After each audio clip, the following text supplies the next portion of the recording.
Late Dr. Colonel Professor A. Balasubramaniam was a triple post graduate and rare personality known for his creative approach and making history in the field of education. He was a classic example of courage, commitment, and uh, with the corporate world. He used to claim himself as a student,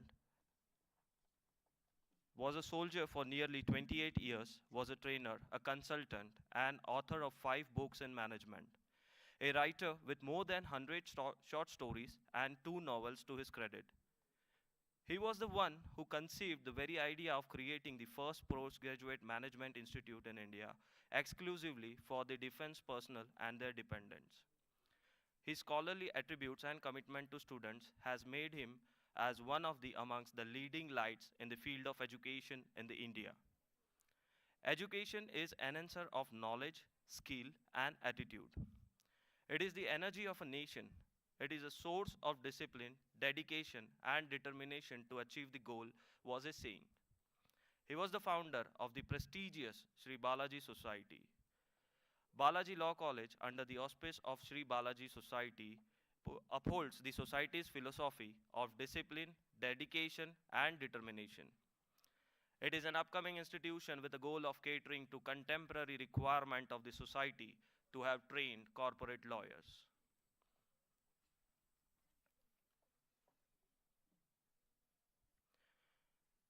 Thank you guys, and I would request all of you to please silent your phones, and next 5 minutes the guest will be coming in.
May I request to rise up and please begin with the corporate clap.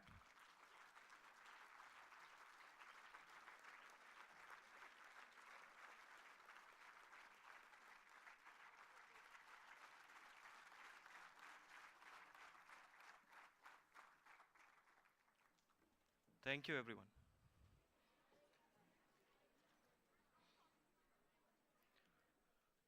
Good morning, honorable judges, esteemed dignitaries and guests, dedicated faculty and aspiring legal minds from across the nation. It is with immense joy and passion that I welcome our luminous gathering to the late Dr. Colonel Professor A. Balasubramaniam 11th Moot Court Competition. A gathering where intellectual rigor, legal acumen, and a commitment to justice converge. Today, as we kindle the spirit of debate and inquiry, let these timeless words remind us of our shared responsibility. Our field is not merely about mastering precedent and statute, it is about upholding the ideals of fairness, logic, and truth. In this competition, you are not only the legal representatives, but also the torchbearers of a long-standing tradition. A tradition that relentlessly seeks to refine the art of legal reasoning. In the hours ahead, our participants will engage in rigorous rounds of advocacy, challenging both themselves and their peers to elevate the standard of legal discourse. Our eminent panel of judges, whose professional achievement speaks volume of their commitment to the law, stand ready to impart wisdom and ensure their excellence prevails. I would also like to extend a heartfelt welcome to our dignitaries, whose presence today not only honors us, but also inspires every participant to strive for brilliance in the practice of law. Your journey carved with exemplary accomplishments fuels our joint pursuit of academic and professional excellence. Together, let us embrace the spirit of respectful debate and transformative argumentation. Let every case presented, every point argued, and every perspective considered guide us further along the noble path of justice. May I request the audience to give again a corporate clap for the honorable dignitaries which we have today.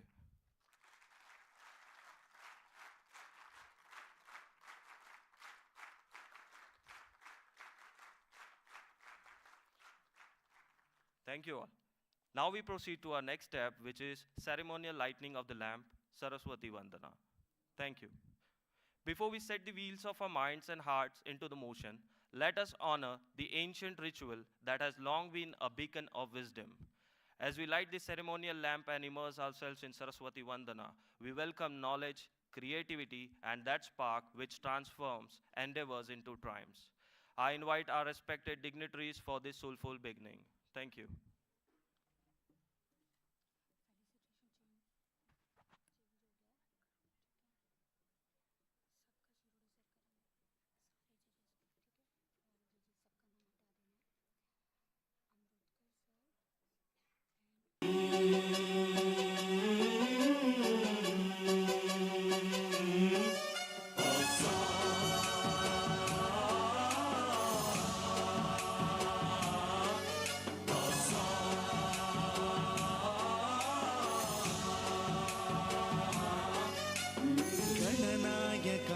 गणदैवताय गणाध्यक्षाय धीमहि गुणशरीराय गुणमण्डिताय गुणेशानाय धीमहि गुणातीताय गुणाधीशाय गुणप्रविष्टाय धीमहि एकदन्ताय वक्रतुण्डाय गौरीतनयाय धीमहि गजेशानाय भालचन्द्राय श्रीगणेशाय धीमहि एकदन्ताय वक्रतुण्डाय गौरीतनयाय धीमहि गजेशानाय भालचन्द्राय श्रीगणेशाय धीमहि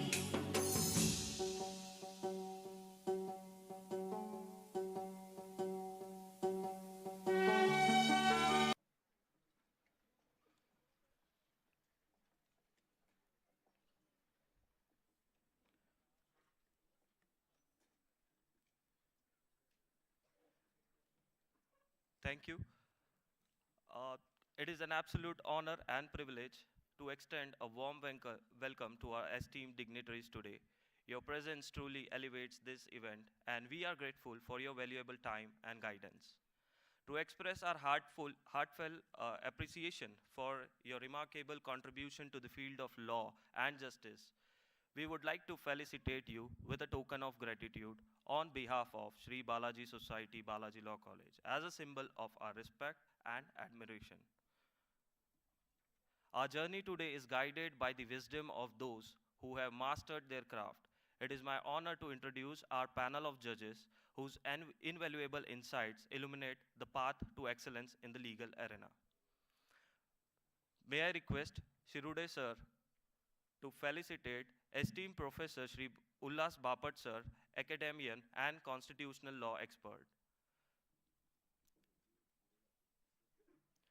Respected sir is a distinguished academician in the Maharashtra, widely respected for his expertise in constitutional law and his passion for the English language.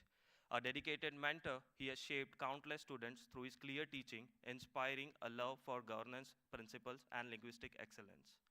His profound contribution to the academia continue to leave a lasting legacy.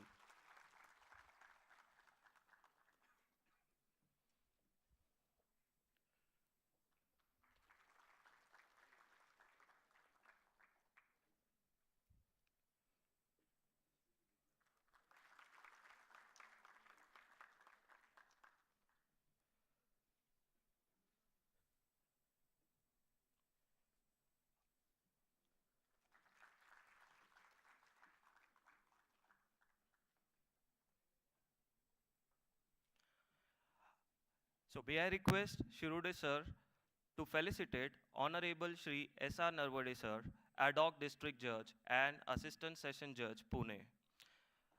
Honorable sir is from Hingoli, overcame humble beginnings, self-funding his education while working from a young age. He completed his BA from Adarsh College, Hingoli, LLB from Dr. Ambedkar College of Law, Aurangabad. After practicing in civil, criminal, and revenue matters, he joined the judiciary on 23rd January 2005 as Civil Judge, Junior Division, and Judicial Magistrate First Class. He has served across Maharashtra, including Akola, Chandrapur, and Nandgaon.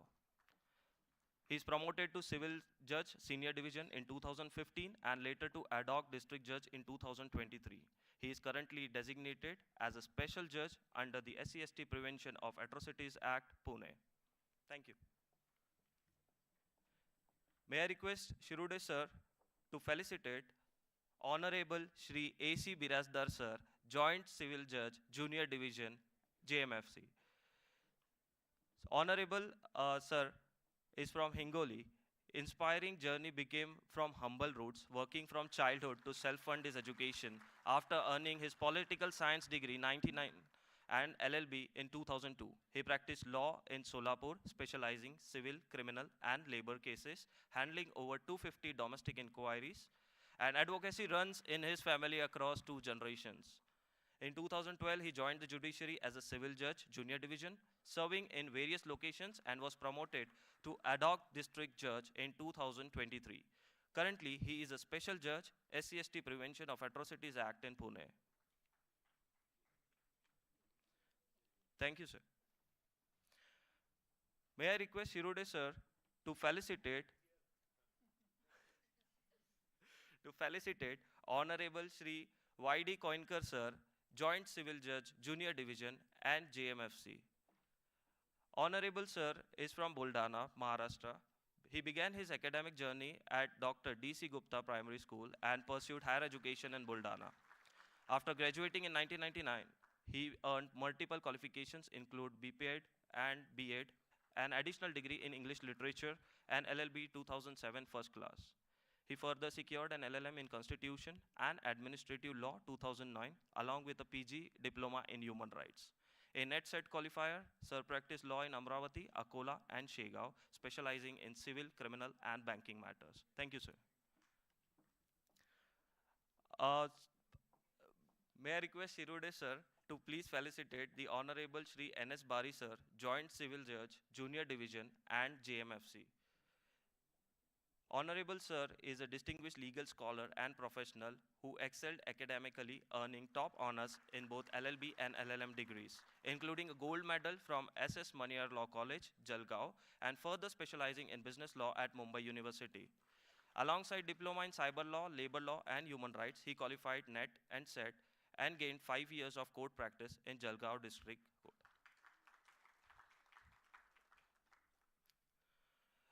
Next, we would felicitate Senior Advocate Shri Satish Amrutkar sir.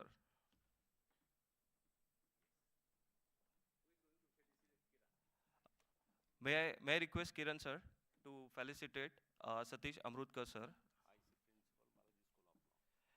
IC Principal, Balaji School of Law.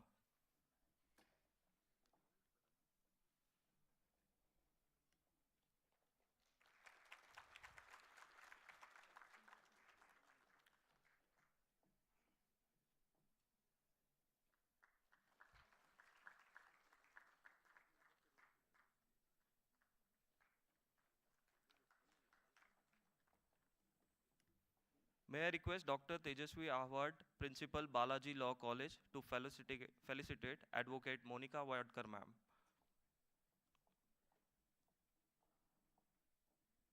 On behalf of everyone present, I would like to extend our deepest gratitude for your invaluable role in making this momentous occasion possible.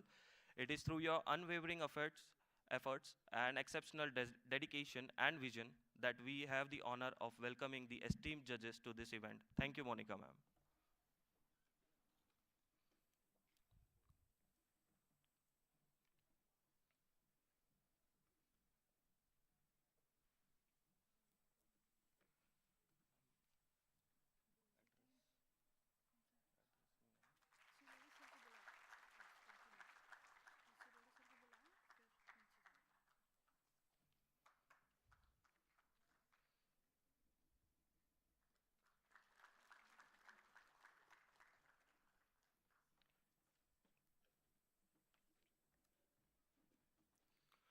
May I request Shirude sir to address the students and enlighten them for today's moot court session.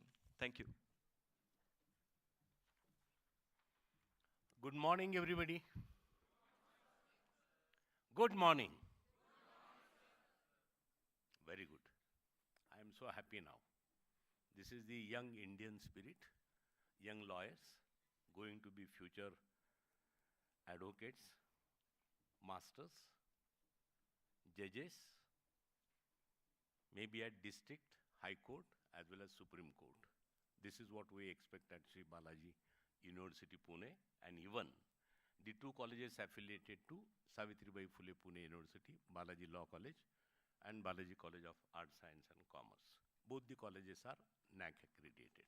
Well, having said this, it gives me immense pride and pleasure to welcome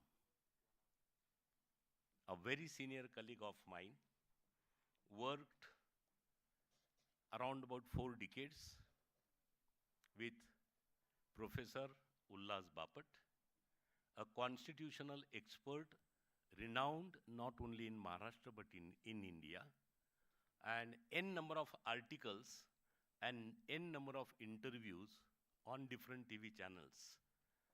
Whenever the Maharashtra and particularly the government refers a constitutional finding out what is the way, what is the right, and to read between 2 lines, then Ullas Bapat is always there to fill the gap, and a free comment, a bold comment without taking any view from any right or left party. So Ullas ji, a most welcome. Give a big hands to Ullas ji. All the district judges are there. Maybe all of you are first time visiting in SBUP campus. And our law college, for which the National Moot Court competition is organized and scheduled today, that college is on Ravet Road, just 1.5 kilometers away from this. And we are having a 6 acres of campus there. So I request on behalf of my president and the chancellor, Professor Paramanandan Bal Subramanyam, that as and when you get time, let us have a dialogue with these young lawyers. Because learning is always a smart learning. And whenever I talk about the learning, particularly this National Moot Court competition, where three things plays a pivotal role. That is, acquisition of knowledge and skills, assimilation of knowledge and skills, and most important, application of knowledge and skills. And therefore, this is a golden opportunity to all the participants to reap out a maximum way to learn yourself by presentation skills, listening skills, drafting skills, legal research skills, and thereby your self-confidence and the language and your ability to present with the team, because team plays a very crucial role. So network is also established, and in this national moot court competition, total number of teams participated all over from India as well as from Pune. There are 11, and Pune being the educational hub, and hub in many respects also, particularly the cultural hub, IT hub, automotive hub, and now it is a political hub also. So less saying is always better, but being the educational hub, the 7 different colleges and institutes, they have participated from Pune itself. And then remaining, particularly I would like to mention that the Kids School of Law, Bhubaneswar from Odisha, they are from other state, Alliance University from Bangalore, then Jai Narayan University from Jodhpur, and remaining all universities, particularly Vishwakarma, Marathwada Mitra Mandal, then Christ Lonavala, Lavasa campus, D.Y. Patil Law College, Ajinkya D.Y. Patil University, then DES Navalmal Firodia College, particularly that is Ferguson campus, SNBP Law College, and New Law College, Pune. So these are the participants. And today, that is since it is a final, those who have win and selected, they will participate. So about moot court, I don't want to comment more, because this is the hypothetical cases which has been given, and simulation with the acumen and argumentation, you will perform your best. And judges are there. And when judges are there, certainly their experience will certainly give you to not only explore, but to enrich, to enhance your knowledge as well as skills. And then the basic objective is we want to prepare you for the court. That is, what exactly it happens in the court, how you should handle the cases, how you should prepare, and lot of homework is required. So we want a very knowledgeable, a very smart, and decision-making, the new lawyers in India. So once again, a very warm welcome. I appreciate the efforts taken by the principal Tejaswini and your team for organizing this competition and selecting the judges also. And I also welcome a very close friend of mine. Maybe before we both were bachelors, we were knowing each other. That is Advocate Satish Amrutkar. And the remaining all, they are first time coming. Satish, you are visiting second or third time to this particular Sri Balaji Society and the university first time. But once again, a very warm welcome. And knowledge is a creation. And once you add, certainly my students will find out some different sunshine as far as their learning process is concerned. Thank you very much.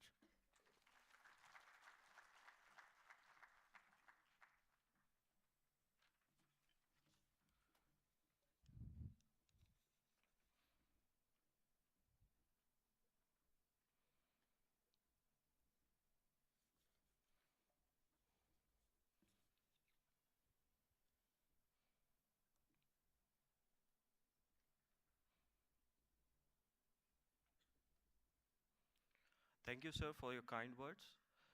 May I request Honorable Shri A.C. Birajdar, sir, Joint Civil Judge, Junior Division, and JMFC to address the students. Thank you, sir.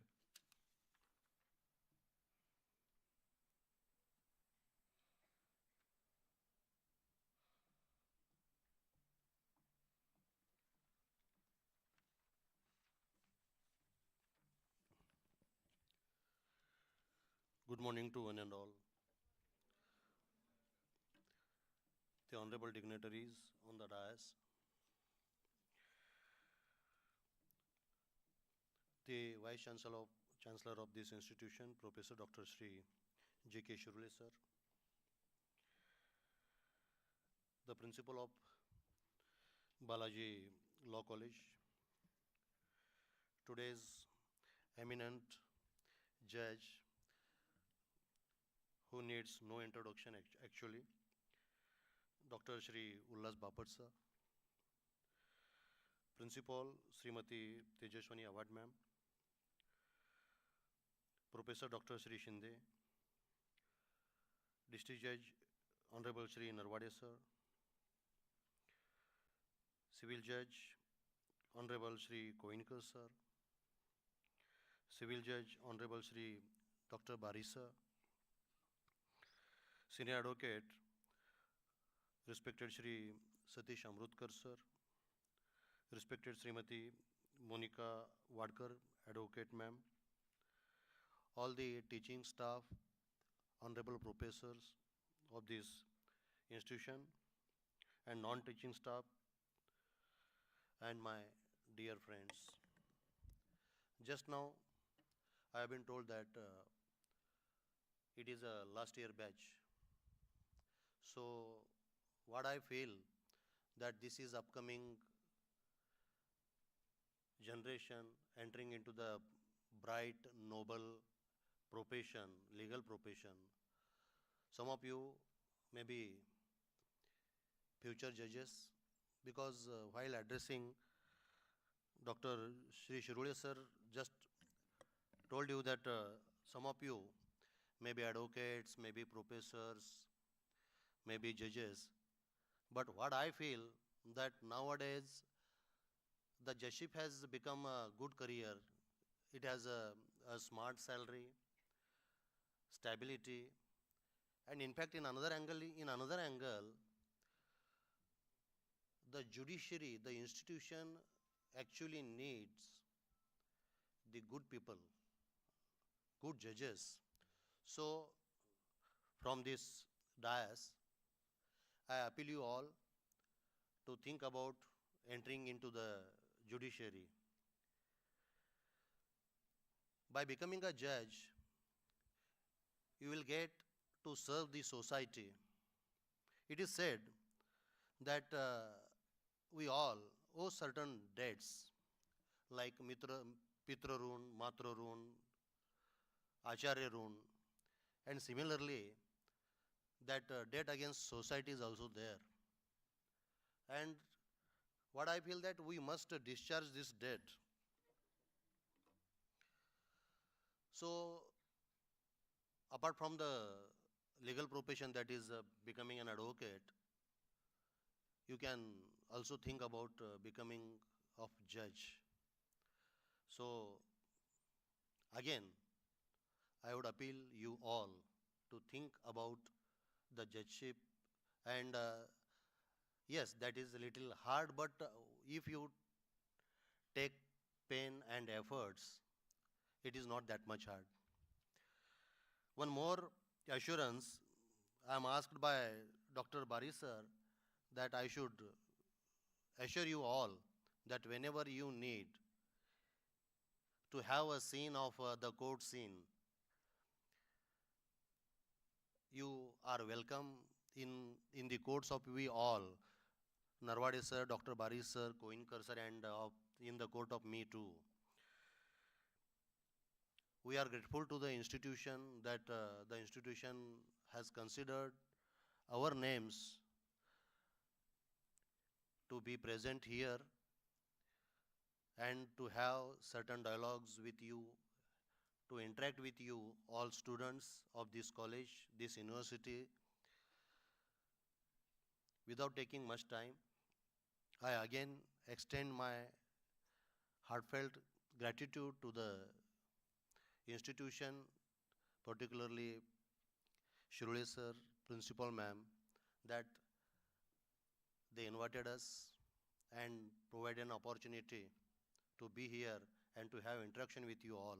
One more thing, lastly, I would like to share, I would like to convey you that the participants, without any botheration, without any kind of pressure, perform at your level best. Don't keep anything reserved within you. So I extend my best wishes to all the participants, and I request to all the students who are present here to gather some experience from the competition and try to inculcate the qualities of good advocates which will help you throughout your life. Thank you.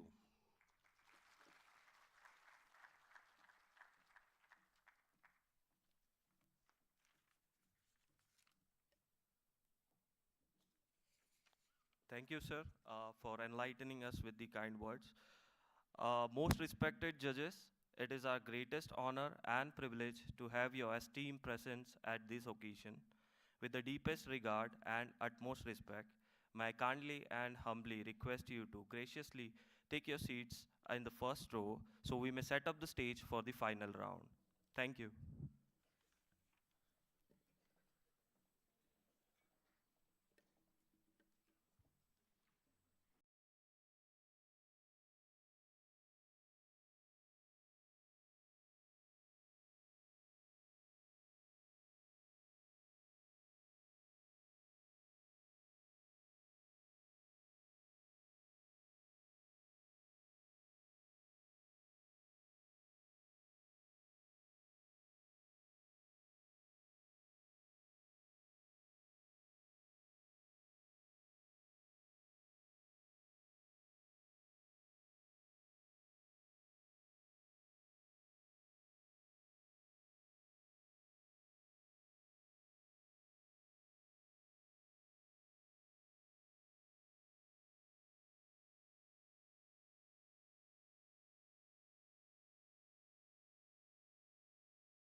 And esteemed dignitaries, participants, and dear spectators. Welcome to the final round of late Professor Dr. Colonel A. Bal Subramanian 11th National Level Moot Court Competition 2025. So, I am Riya Harchandani, serving as court master for final round. Before we commence, we will be bringing the rules and procedures to be followed in the courtroom. So the first rule is all individuals present are expected to maintain the decorum of and professional conduct. Rule 2. Mobile phones and electronic device must be switched off and set on silent mode. Third rule. Spectators must remain silent through the proceedings and are not allowed to interfere within the session. Kindly avoid leaving the auditorium midway between the proceedings. Teams are prohibited from revealing their identity or institution's name at any point during the proceedings. Regarding time allocation and rule proceedings, each team have 45 minutes to present their arguments. Time shall be strictly adhered to, and exceeding the time limit must be subject to jurisdiction of the judges. Rules regarding timekeeping. First bell will be given at 10 minutes, followed by the second bell, which will be given after 20 minutes, is over. Third bell is given at 5 minutes remaining, that is when 40 minutes get over. Speakers must conclude their arguments within 5 minutes unless the judges permit an extension. A final bell will ring after the expiry of allotted time, that is 45 minutes. Speakers must conclude with the prayer if they have not done it already. Judges may, at their discretion, allow an extension. Rules regarding the conclusion of the round and post-round instruction. After the completion of the argument, all the teams must remain seated, and until the judges leave the courtroom, no participants are permitted to approach the judges personally for their feedback or scores.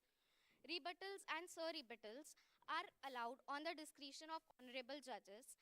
Time allowed for the same is 10 minutes each. With that, now we are ready to begin with the session.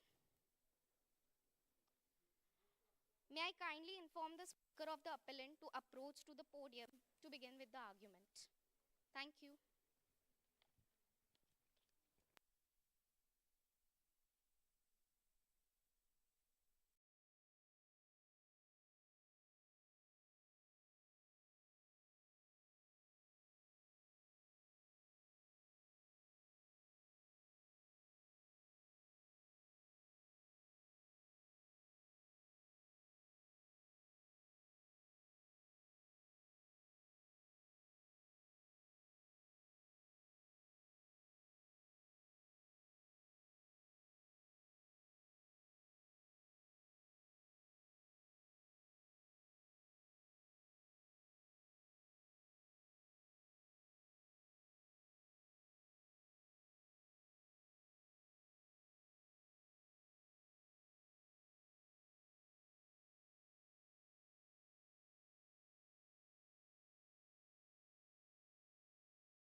Now the stage is set for our late Dr. Colonel Professor A. Balasubramaniam 11th Moot Court competition rounds.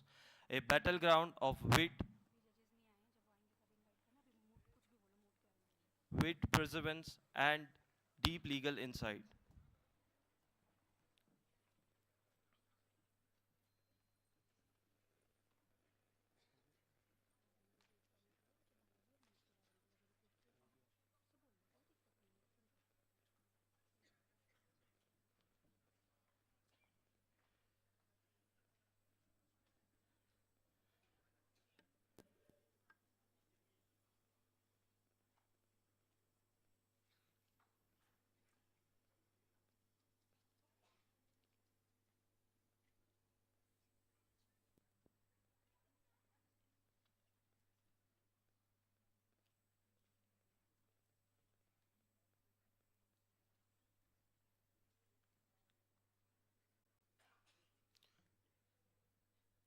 So I would request all the students not to move from the seats during this session of the moot court as per the rules and the regulation because it creates a disturbance during the session.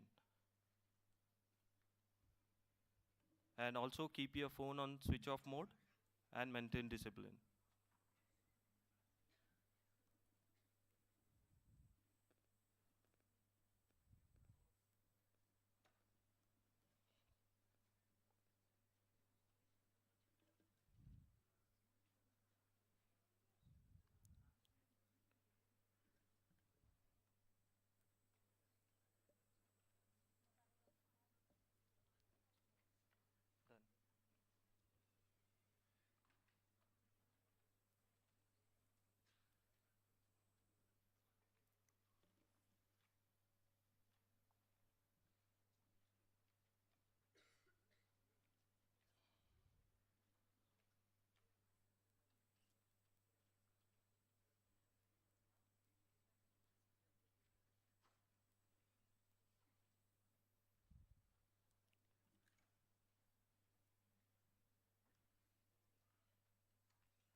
So now the stage is set for our late Dr. Colonel Professor A. Balasubramaniam 11th Moot Court competition rounds, a battleground for wit, perseverance, and deep legal insight.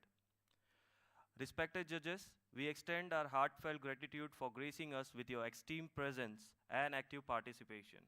With the utmost respect, may I humbly request you to kindly take your seats at the dais for the final rounds to begin. May I request respected Professor Shri Ullas Bapat sir, academician and constitutional law expert, to take the seat on the stage. Thank you, sir.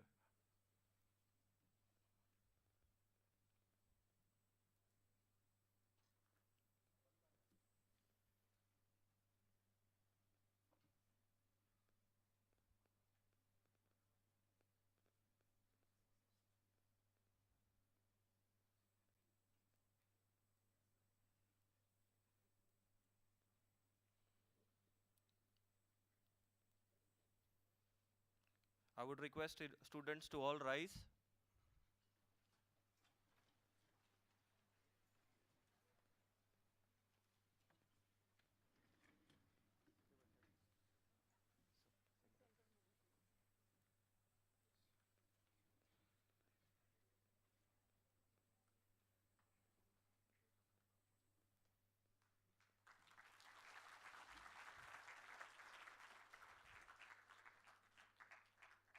May I request Honorable Shri S.R. Narvade sir, Ad hoc District Judge and Assistant Session Judge, Pune.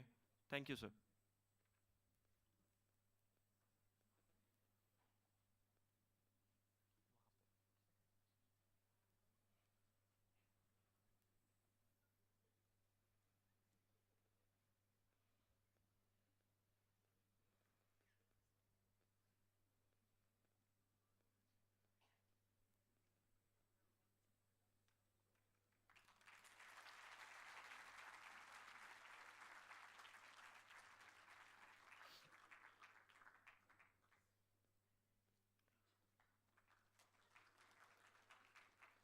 May I request Honorable Shri A.C. Birajdar sir, Joint Civil Judge, Junior Division, JMFC.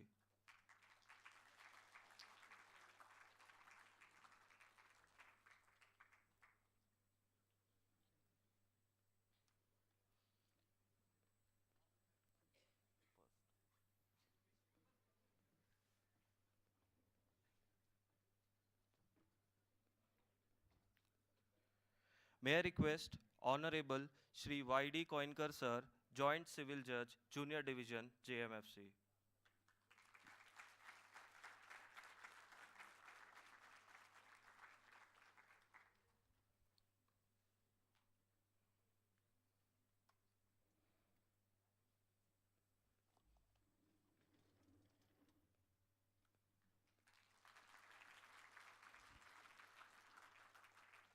May I request Honorable Shri N.S. Bari sir, Joint Civil Judge, Junior Division, JMFC.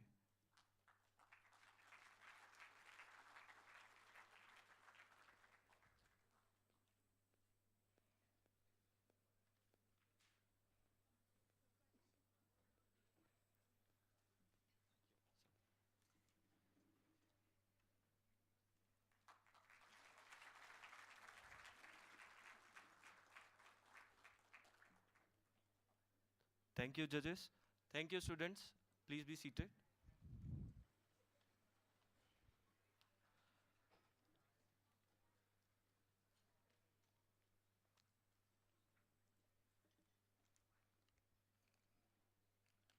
Now, court masters, over to you. Thank you. I would request the appellant team to come on the podium and start with the argument.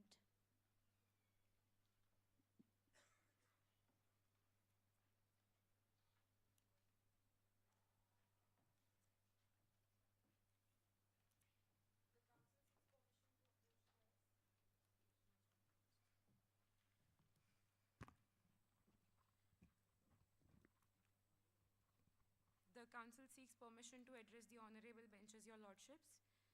Much obliged. The council is appearing before the Honorable High Court of Raj Palace on behalf of the appellant in the case of Krishna versus State of Raj Palace. The council would be addressing issue number 1 and 2, and the co-counsel would be addressing issue number 3. Your Lordship, the council seeks permission to state the jurisdiction. Much obliged. The appellant humbly submits that this Honorable High Court has jurisdiction to revise the conviction under the provisions of Bharatiya Nagrik Suraksha Sanhita 2023, which confers revisionary powers on the High Court in matters arising from the trial court under Section 442, Clause 5.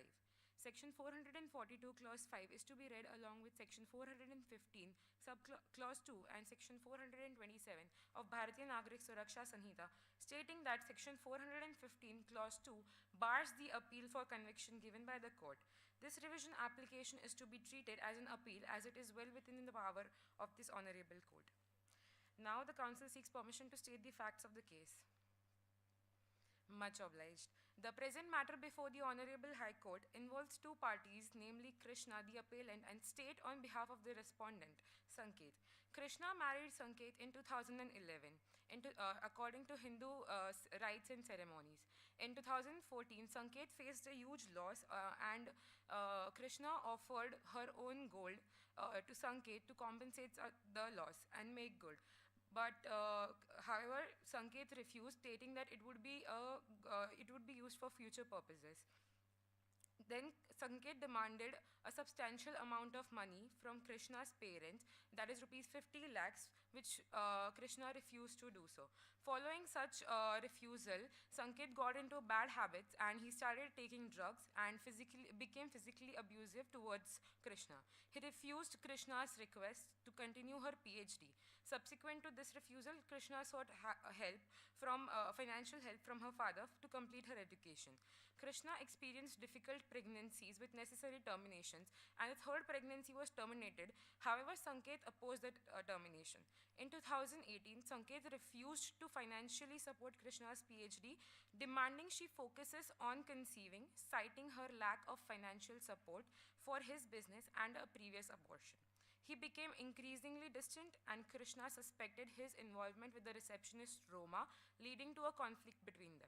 Such conflict had made her unhappy, and as she lacked financial and emotional support from Sanket, Krishna went to her parents' house. She shared her feelings with her parents and later sought counseling from Mr. Ramdhar because of the behavior of Sanket. After returning home under parental pressure, financial issues persisted. Initially, when she returned home, Sanket did assist her financially, but Sanket again deprived her of her financial aids, and following the advice of the counselor, Krishna asked Sanket for money, and when it was not provided, resorted to social media to express her frustrations resulting from Sanket's behavior and lack of support. If your lordships are well versed with the facts, now the council would like to state the issues raised in the present matter. Much obliged. The issue number 1 is whether Krishna's actions and behavior amounted to abatement to suicide as defined under Section 108 of BNS. Issue number 2 is whether Krishna's social media activity as a form of expression infringes upon Sanket's right to dignity and mental well-being. And third issue is whether Sanket's refusal to provide financial support for Krishna's education, his emotional pressure regarding pregnancy, and his financial demands from her family breached his marital obligations under the Hindu Marriage Act 1955, contributing to Krishna's emotional distress. The council seeks permission of your lordships to address the issue number 1. Much obliged. Your lordship, the appellant humbly submits to the Honorable High Court of Raj Palace that the learned trial court has erred in its judgment by holding the actions of the appellant amounting to abatement to suicide, undeterred by the fact that there was no direct instigation, coercion, active encouragement, or incitement. Under Section 45, abatement is when a person abates the doing of a thing by either instigation, intentionally aiding, or conspiracy. However, the appellant has been wrongfully convicted for alleged abatement of suicide of the respondent under Section 108 of BNS, which was previously Section 306 of IPC. The appellant would also submit to the Honorable High Court that the suicide note procured during the primary investigation cannot be held as the sole evidence to convict the accused. If your lordship may please refer to page 17, as cited in M. Mohan versus State, A suicide note alone does not intentionally assist, does not necessarily prove abatement unless it shows that the accused had directly instigated, coerced, or intentionally assisted the victim in committing suicide. Your Lordships, there are three degrees of mens rea determined. That is, the highest degree is intention, then comes knowledge, and then comes reason to believe. The appellant did not have the intention to force or drive the respondent to suicide. She was not aware that her actions would lead to the consequences that would drive the respondent to suicide, and she had no reason to believe that her reactions to the hardships faced by herself from the respondent would lead the respondent to commit suicide. Your Lordship, a suicide note that merely expresses distress or blames someone is not enough unless there is a clear evidence that the accused played an active role in abatement. The Honorable Court noted that many suicide notes are often written in distress, anger, or desperation and may exaggerate facts. In the present case, the financial loss and drug abuse by the respondent are external factors, external stressors, and can be considered a reasonable cause for the distress of the respondent. Your Lordship, in the case of M. Arjunan versus State, on page number 20 of the memorandum, the ingredients of abatement to suicide under section 306 of IPC have been extensively laid out, which reads as under: the act of the accused, however insulting the deceased, by abusing abusive language will not by itself constitute the abatement of suicide. There should be evidence capable of suggesting that the accused intended by such act to instigate the deceased to commit suicide. Unless the ingredients of instigation or abatement to commit suicide are satisfied, accused cannot be convicted under section 306 of IPC. Your Lordship, if you may please refer to page 20, paragraph 11. In the case of Chitresh Kumar Chopra versus State, the Honorable Supreme Court ruled that to constitute abatement, there must be an intentional act to push the victim towards suicide. And as I've mentioned, as the counsel mentioned before, that there was no intention or malice on part of the appellant.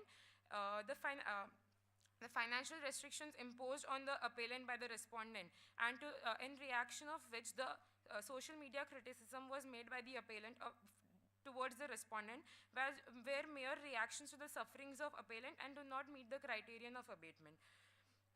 Recently, Honorable Apex Court, in the case of Mariano Anto Bruno and others versus the Inspector of Police, observed as under: this court has time and again reiterated that before convicting an accused under section 306 in Indian Penal Code, the court must scrupulously examine the facts and circumstances of the case and also assess the evidence adduced before it in order to find out whether cruelty and harassment meted out to victim had left the victim with no other alternative but to put an end to her life.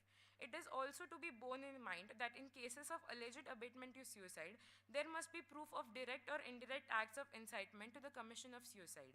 Merely on the allegation of harassment without there being any positive action proximate to the time of occurrence on the part of the accused, which led or compelled the person to commit suicide, conviction in terms of section 306 of IPC is not sustainable. Your Lordship, the Council also submits to the Honorable High Court that for a person to be held guilty of a crime, both mens rea and actus reus must coincide, and there must be a clear causal connection between them. If an external factor interrupts such causal chain, the accused may not be held fully liable. In the matter before the Honorable High Court, there is no immediate causal connection between the social media posts made by the appellant and the suicide of the respondent. Your Lordship, the Council also submits to the Honorable Court that the appellant had in fact restricted the access of the respondent to the joint bank account, but it cannot be categorized as a form of harassment because the actions of the appellant weren't out of malice, but were reactions to the denial of financial aid by the respondent. The appellant, Your Lordship, had threatened to make public accusations of domestic violence to exert pressure and receive the basic financial aid. It was not a false statement, but was rather the abuse actually inflicted by the respondent, to which there is a direct witness. However, not at one point the appellant had the intention to drive him to suicide. Therefore, Your Lordship, the Council would like to conclude by saying that the Honorable Courts have time and again established that there needs to be a direct and proximate link between the act of the accused and the commission of suicide by the victim, which cannot be established in the present matter. With that, the Council seeks permission to move forward with the issue number 2. Much obliged. The second issue raised before this Honorable High Court of Raj Palace is whether Krishna's social media activity as a form of expression infringes upon Sanket's right to dignity and mental well-being. Your Lordship, as Frederick Douglass rightfully said, that to suppress free speech is a double wrong. It violates the right of a hearer as well as those of a speaker. And if the Honorable Court were to suppress Krishna's speech solely on the grounds that it affects Sanket's dignity or mental well-being, it would set a precedent where subjective discomfort becomes a valid reason for censorship. Your Lordship, the Council would like to bring your attention towards the case of Kaushal Kishore versus State of Uttar Pradesh, which is a landmark judgment by the Honorable Supreme Court, stating that the freedom of speech under speech and expression under Article 19, Clause 1, Subclause A is subject to reasonable restriction under Article 19, Subclause 2. However, it cannot be curtailed on the vague grounds of dignity. Therefore, it is vehemently argued before the Honorable Court that there is no clear evidence that social media activity of the appellant might have caused mental stress and discomfort, or it violates the dignity of the respondent. The Council for the Appellant respectfully submits that in a democratic society, individuals have a right to express their opinions and grievances, even if such expressions may cause discomfort to others. Your Lordship, mere emotional distress or disagreement cannot be grounds for curbing free speech unless there is a clear evidence of harm or malicious intent. If Your Lordship may please refer to paragraph 9.2, page 20 of the written arguments, the Honorable Court in Sahara India Real Estate Corporation Limited versus SEBI warns against blanket suppression of speech. It was held that not all speech that causes discomfort or inconvenience can be restricted. Only speech that has a real and tangible impact on a competing right can be subject to legal constraints. Under the principle established in this case, in the matter before the Honorable Court, unless the posts made by the appellant were made with the malicious intent to harm the dignity of the respondent, they should not be construed as an infringement of his right of dignity under Article 21. A reasonable nexus between the alleged infringement of dignity and the restriction of free speech must be established, and in absence of clear evidence of malicious intent, the statements made by the appellant should remain protected under the constitutional provisions. I would like to cite the case of Subramaniam Swamy versus Union of India. In this case, it was given a clarification on essential distinction between defamatory speech and expression made in good faith for protection of public interest and personal safety.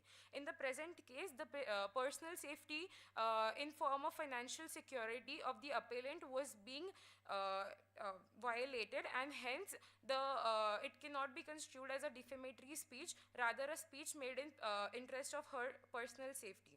The Council for the Appellant further submits that while the right to dignity is a fundamental aspect of the right to life and personal liberty under Article 21 of the Constitution, it is not an absolute right and must be balanced with other fundamental rights, including the right to freedom of speech and expression under Article 19, Clause 1, Subclause A.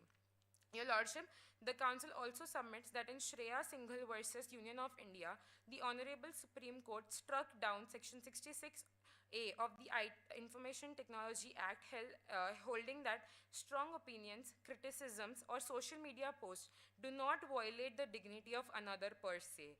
The principle established by Honorable Supreme Court in this case was that exercising freedom of speech and expression through online platforms is protected unless it involves defamation, incitement, or hate speech. The court ruled that mere causing of annoyance, insult, or mental distress cannot be a ground for restricting free speech unless it falls under reasonable restrictions like defamation, incitement to violence, or public order issues. The judgment prioritized freedom of speech over potential harm to mental well-being and dignity, asserting that subjective emotional distress cannot be a ground for restricting speech in a democracy. As rightfully said, Freedom of speech isn't just a right, it is foundation of democracy. Therefore, the appellant submits to the Honorable Court that since the requisite threshold of the proximate causation and malicious intent is not met, there is no violation of the right to dignity of the respondent under Article 21. Now, with the permission of the of your lordships, my co-counsel would proceed with issue number 3. Thank you.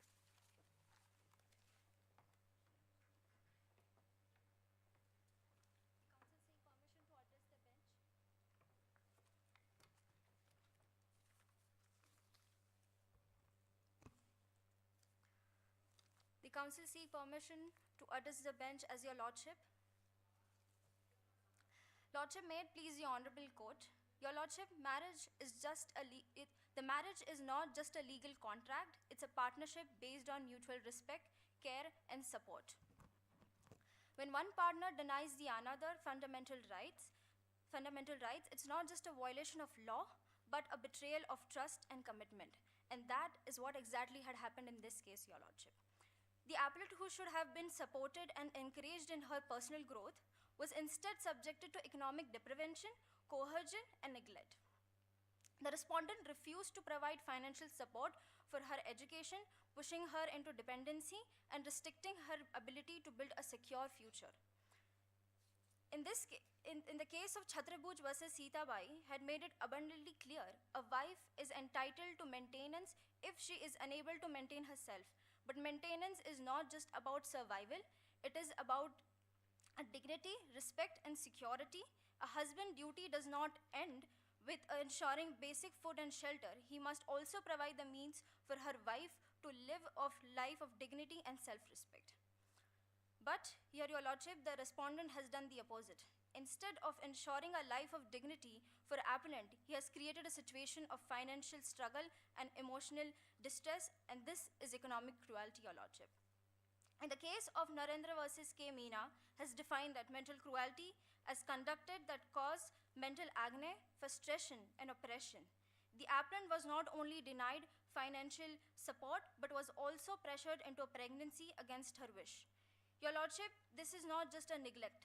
This is active intentional cruelty.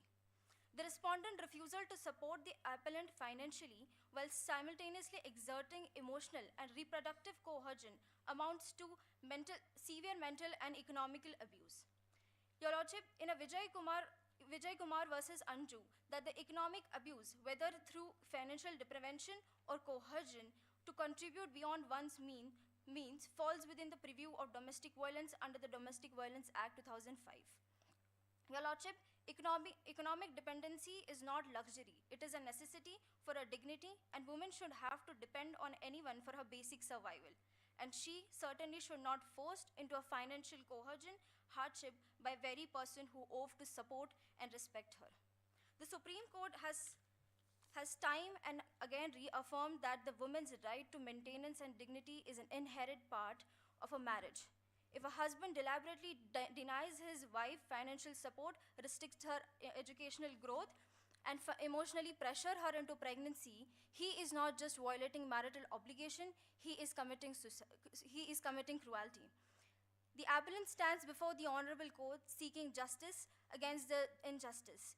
Your lordship, the court allows such economic abuse and coercion to persist unpunished. It sets a dangerous precedent where the financial control becomes a tool of oppression in marriage.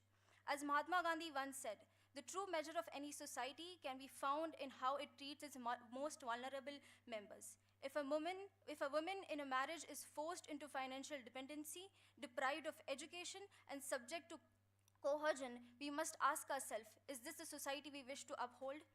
The marriage is a partnership of equal. The refusal to provide financial support coupled with coercion and emotional pressure violates not only the legal principle laid down by the Honorable Court, but also the fundamental tenets of dignity, equality, and respect. Therefore, your lordship, the appellant prays for a relief, ensuring that justice is served and that such economic cruelty is recognized and remedied in full measure. Your lordship, this is not just a legal battle. It is a fight for a fundamental right of the appellant. Marriage is meant to be a partnership, not a tool for control and oppression. And when the husband chooses to wield a financial power as a weapon, the law must step in and restore the justice. Therefore, I humbly urge the Honorable Court to recognize the clear instance of economic cruelty, mental distress, and deprivation suffered by the appellant and grant her a relief she so rightfully deserves. I would like to proceed with a prayer. Wherefore, in the light of issue raised, authority cited, and argument advanced, it is a prayer that this Honorable Court may graciously plead to issue an order for acquitting the appellant and set aside the conviction by the trial court under section 108 of BNS and 306 of IPC. Declare that the social media activity of appellant is legitimate exercise of her fundamental right to freedom of speech and expression under Article 19, Clause 1, Subclause A, and does not amount to infringement of right to dignity and mental well-being of respondent under Article 21. Recognize that the act of respondent to not provide financial support along with emotional pressure regarding pregnancy and monetary demand from the family of appellant constitutes breach of marital obligation under the provision of Hindu Marriage Act 1955, and or grant any other relief as deemed fit and proper in the interest of justice, equity, and good conscience. And for this act of kindness and justice, the appellant as in duty bound shall ever pray. Much obliged, Your Lordship.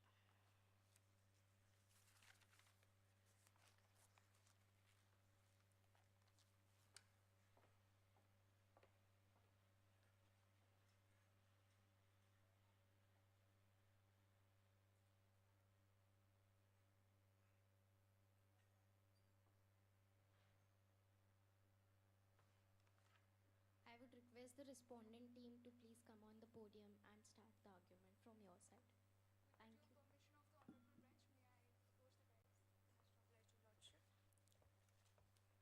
Your Lordship, the Council seeks permission to address the Honorable Bench as Your Lordships. Much obliged, Your Lordship. If the Honorable Bench is well versed with the facts and the issue of the case, the Council seeks permission to state the jurisdiction. Much obliged, Your Lordship. The Counsel for the Respondent most humbly and respectfully submits that the present appeal is non-maintainable and ought to be dismissed on the grounds that the appellant has failed to establish any substantial question of law or fact warranting the interference of this Honorable Court.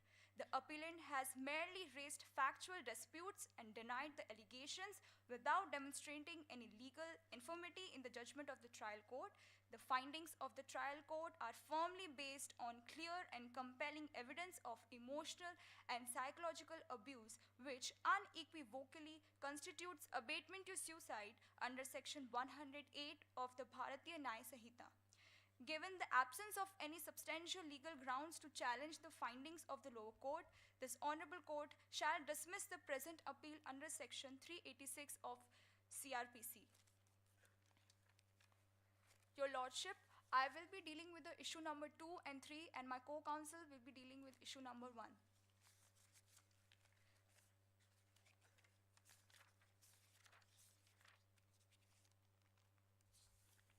With the due permission of this Honorable Bench, may I proceed with the issue number 2? Your Lordship, the Council on behalf of the appellant most humbly submits that the appellant Krishna's action were beyond freedom of speech and expression under Article 19, Subclause 1, Subclause A of Constitution of India. Your Lordship, no right is an absolute right. Every right is subject to certain reasonable restriction, and thus, Your Lordship, right to fundamental speech and expression is also reasonably restriction under Article 19, Subclause 2 of Constitution of India. With the due permission of this Honorable Bench, may I please verse out the Article 19, Subclause 2? Your Lordship, Article 19, Subclause 2 of Constitution of India states that nothing in Subclause A of Subclause 1 shall affect the operation of any existing law or prevent the state from making any law insofar as the law imposes reasonable restriction on the exercise of the right conferred by the said subclause in the interest of the sovereignty and integrity of India, security of state, friendly relation with foreign state, public order, decency, morality, or in relation to the conduct of court, and defamation or incite to an offense. Your Lordship, my inference is on the word defamation. The Council humbly submits that the Krishna's, the appellant's action were defamatory, her online speech were derogatory comments, and it thus falls under the domain of the reasonable restriction under Article 19, subclause 2 of Constitution of India. Your Lordship, the respondent never consented to being publicly exposed or ridiculed on social media. However, the appellant willfully posted derogatory comment about him, deliberately defaming him beyond the private confines of their marital relationship. By taking their personal matters to the public domain, she subjected the respondent to unwarranted humiliation, tarnishing his reputation and social standing. Your Lordship, it is explicitly mentioned in the fact of the cases that the Krishna appellant, upon the advice of Ramdhar, kept insisting the respondent to procure money to her, and when she did not procure any money from the respondent, she chose the recourse to social media with a malified intention to procure money.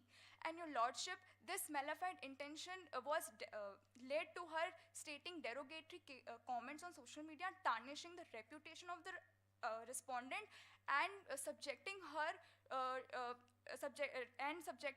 to the isolation and tarnishing his reputation in the rightful eye of the people in the society. Your Lordship, the repercussion of such defamation were profound. He was ridiculed, diminished in the eyes of the society, unable to withstand social stigma and emotional distress caused by these actions. He withdrew from public interaction, Your Lordship, and became increasingly isolated. Your Lordship, the defamation is defined in section 356 of BNS.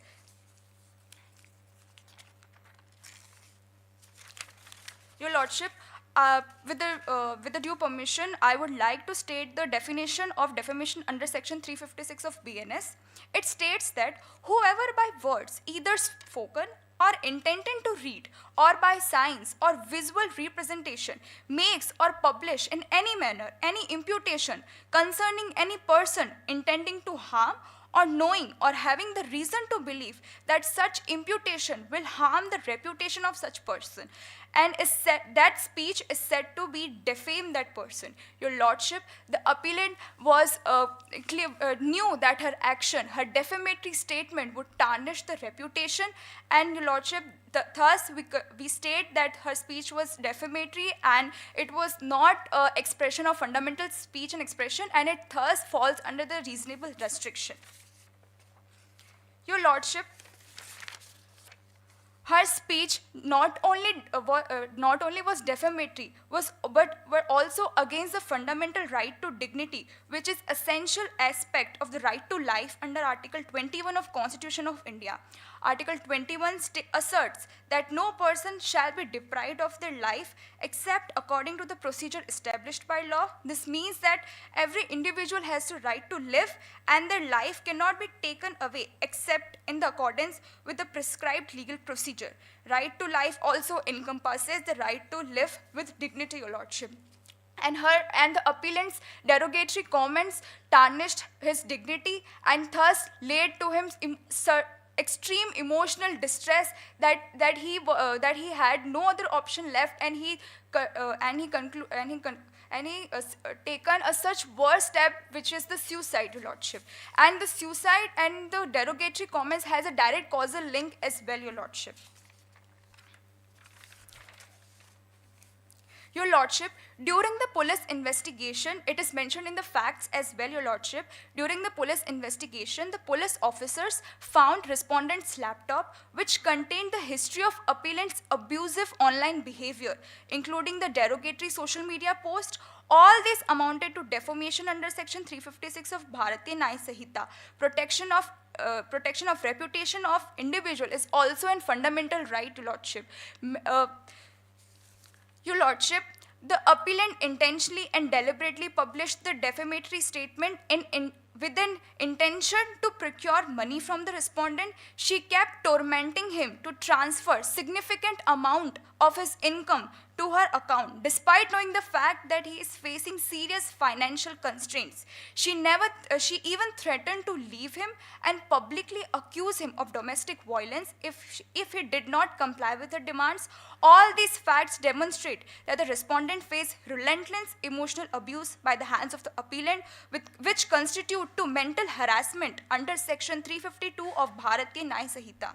The allegations of infidelity leveled by the Krishna, as the counsel on behalf of the appellant suggested that the respondent was having an extramarital affair with the Roma, it was merely an assumption at the part of the appellant. There is no concrete evidence which state that he was having an affair with the Roma. Roma was his receptionist, and he was working with her over a decade, and she was thoroughly. She was a working woman and she was committed to her job. That's why they had to frequently travel out for the business, and your lordship, it was merely an assumption. And just because on the assumption, we cannot conclude that he was having an affair with the receptionist. Thus, the allegations of infidelity leveled by the Krishna against her deceased husband, Sanket, were completely false, baseless, devoid of any substantial evidence. Her accusations were not supported by any credible proof, but rather were founded on mere assumption, unfounded suspicions.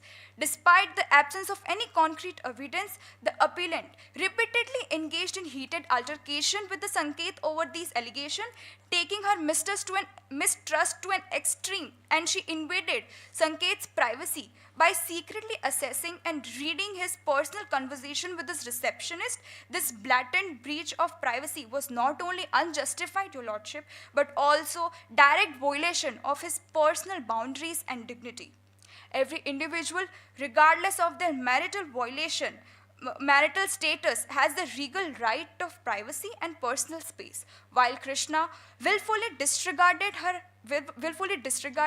the respondent, her actions deeply humiliated Sanket, as they not only inflicted a complex lack of trust, but also subjected him to constant emotional turmoil.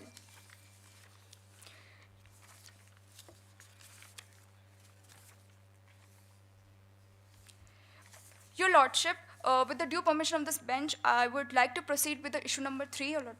Much obliged, your lordship. The counsel, on behalf of the respondent, most humbly submits that the respondent faced severe collapse in his property dealing business, which was the main source of his income. He was incapable to sustain his business due to his financial loss and lack of credit, which led to him seek financial aid from the appellant's parents. Your lordship, Section 18 of the Hindu Adoption and Marriage Act defines maintenance, but maintenance depends upon the financial capability of husband. But as the matter of facts evidently exhibit and demonstrate that the respondent was incapable to sustain himself, thus it would be inequitable to conclude that the respondent failed to fulfill his marital obligation. His decision to not provide financial support to the appellant is a result of his financial incapacity and not a result of his negligence. The respondent's inability to provide financial appellant was not due to negligence or a willful disregard, but rather a consequence of his financial constraints and business loss. His financial hardship does not automatically render him too neglectful towards his wife. On contrary, in the effort to manage the situation more pragmatically, he approached his wife to procure a certain loan or financial assistance from her parents, 50 lakh rupees. My word is on insistence, your lordship. It is even mentioned in the fact that he insisted appellant. He did not force her, and the conclusion is as well, he did not get those 50 lakh rupees as well. So the appellant did not forcibly or coercively gave 50 lakhs from her parents to the appellant. He never received any financial assistance from the appellant. And during the course of financial loss from 2014 to 2018, he was facing severe financial losses, emotional distress, and it is a marital obligation of a wife to provide certain level of financial and emotional support. But on contrary, Krishna kept repeatedly forcing him to provide education assistance, and knowing the fact that he was having financial crisis. In your lordship, he was and the Krishna wanted to have the PhD degree in the AIMS, which requires a lot of money at that point of time, and the respondent did not have that financial capacity that at that point of time, and he did not provide the financial assistance at that point of time, and it does not conclude that he failed to fulfill his marital obligation, he was negligent toward his wife, but rather Krishna is an independent woman and she could take a stand for herself, and she even approached her father to complete her studies as well. So she was not facing any emotional distress by the hands of the respondent.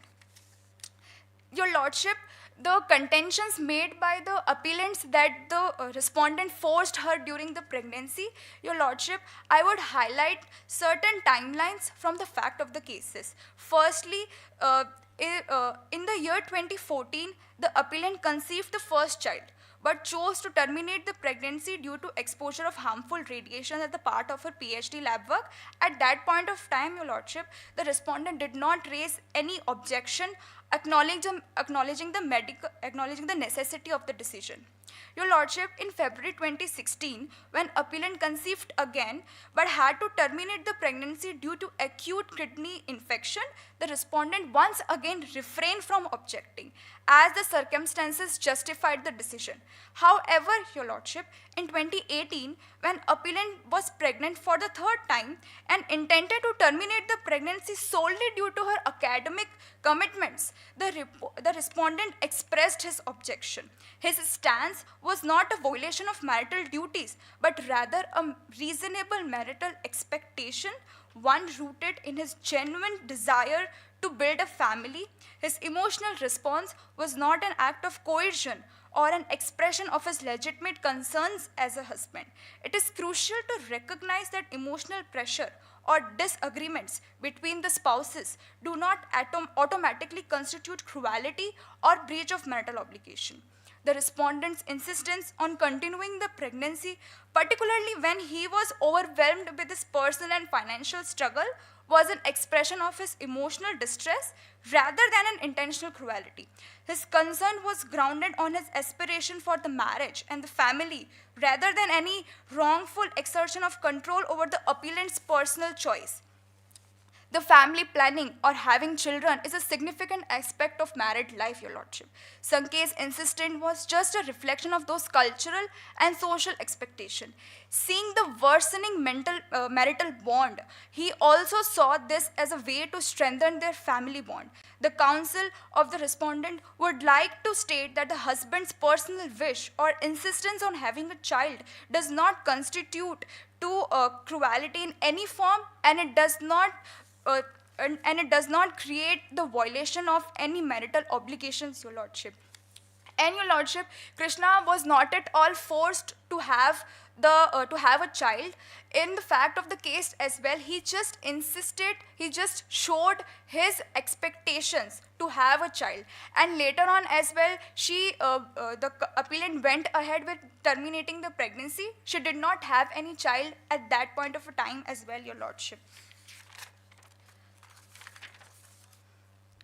Your lordship, the respondent's demand for 50 lakh rupees from the appellant's family were not for his personal needs. It was driven by the necessity to support his business. He was experiencing severe financial losses in his business, and which caused a momentary loss of rational judgment, which led him to insist the appellant to ask her parents for money, which is a sign of desperation, rather than any intentional emotional abuse at the part of the respondent.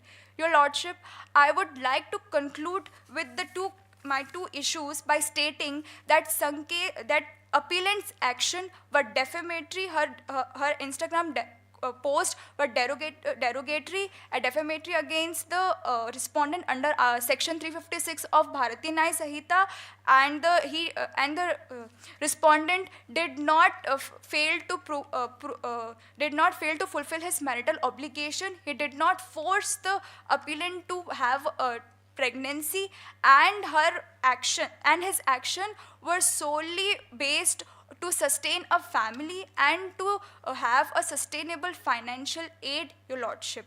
And Your Lordship, I would also like to highlight one thing as well, that the fact that they both of them having a joint account, it is an evidence that the respondent had an intention to provide financial assistance, but at that point of time he was just incapable to provide a huge lump sum money for her educational degree.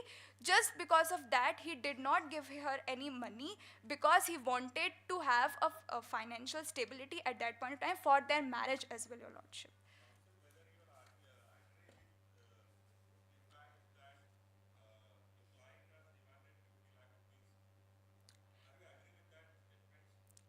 Yes, Your Lordship, I agree, but it was not with a malified intention. He, no, Your Lordship. No, Your Lordship. Your Lordship, under Section 4 of Dowry Prohibition Act, it states that the dowry consists of when the husband abates, forces directly or indirectly the wife. But Your Lordship, in the fact of the cases, he did not abate her. He did not force her to procure 50 lakhs from her parents, and when she did not give him the 50 lakh rupees, they had a normal arguments that happen in every marital bond, Your Lordship. The spouses have certain of heated altercation of over the financial constraints at that point of time. But Your Lordship, I humbly pleads that when he was dealing with financial crisis, the appellant should have more emotionally available at that point of time, rather than accusing her husband that he is demanding 50 lakh rupees from her. She should have been more understanding towards the appellant.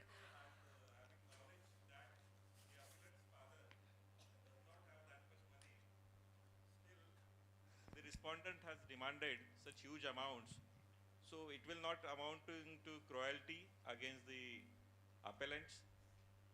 No, Your Lordship, it will not amount to cruelty against the appellant, because, Your Lordship, as I mentioned earlier as well, his demand was driven by the necessity. It was not driven by any malicious intent, Your Lordship. And Your Lordship, the cruelty does not specifically constitute that if the husband is not providing if the husband is not providing financial assistance, it will amount to cruelty, Your Lordship. It is evident from the fact that that point of time he was incapable to sustain his business as well as his wife, and Your Lordship, he just sought a recourse of financial assistance from her parents, Your Lordship. So, would you like to focus upon the concept, two concept given in old 498A of the IPC? One concept is cruelty and another concept is illegal demand. It has no nexus with cruelty. Whether it has nexus or two concepts are different or having some nexus. Whether mere illegal demand is sufficient. What is your opinion? Your Lordship, please repeat the question so that I can understand it more properly. That section 498A, that has a two-folded incidents which indicate the cruelty. First is the narrated by my brother judge, that is dowry, demand of dowry. And second is cruelty, whether mere cruelty is sufficient to take place that offense. Simple demand of money, such as whether this much standard is sufficient to prove that offense. Your Lordship, for the application of the section 498, which is the cruelty from the relatives and the husband of the wife against the wife, the cruelty the cruelty plays a significant role in determining it defines the cruelty. But Your Lordship, in the present case, as we've mentioned earlier as well, merely because he resorted a financial assistance from her parents, it does not falls under the domain of cruelty. Thus, the application of 498 of CRPC is not applicable here, as the respondent's action were driven by the necessity, and he did not force the appellant to procure 50 lakh rupees. He just showed his concern, his insistence that she should take some sort of financial assistance from her father. So that's my. So with the due permission of this honorable bench, may my co-counsel deal with the issue number 1. Much obliged to Lordship.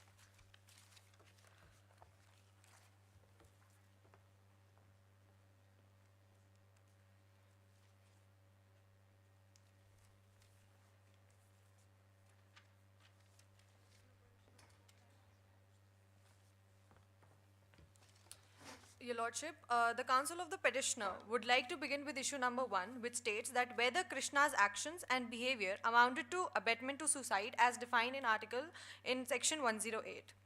So, I would like to put the light over the very significant aspect of the case, that is the suicide note. Your Lordship, it has been left by my client Sanket. Sanket experienced severe emotional distress and psychological trauma at the hands of his very own wife. Your Lordship, I would like to state the Indian Evidence Act 1872, which states that statements written or verbal of facts made by a person who is dead or who cannot be found under the circumstances of the case are themselves relevant facts in the case where the statement is made by a person as to the cause of his death or as to any of the circumstances of the transaction which results into his death. In the cases, such statements are relevant whether the person who made them was or was not at the time when they were made under the expectation of death.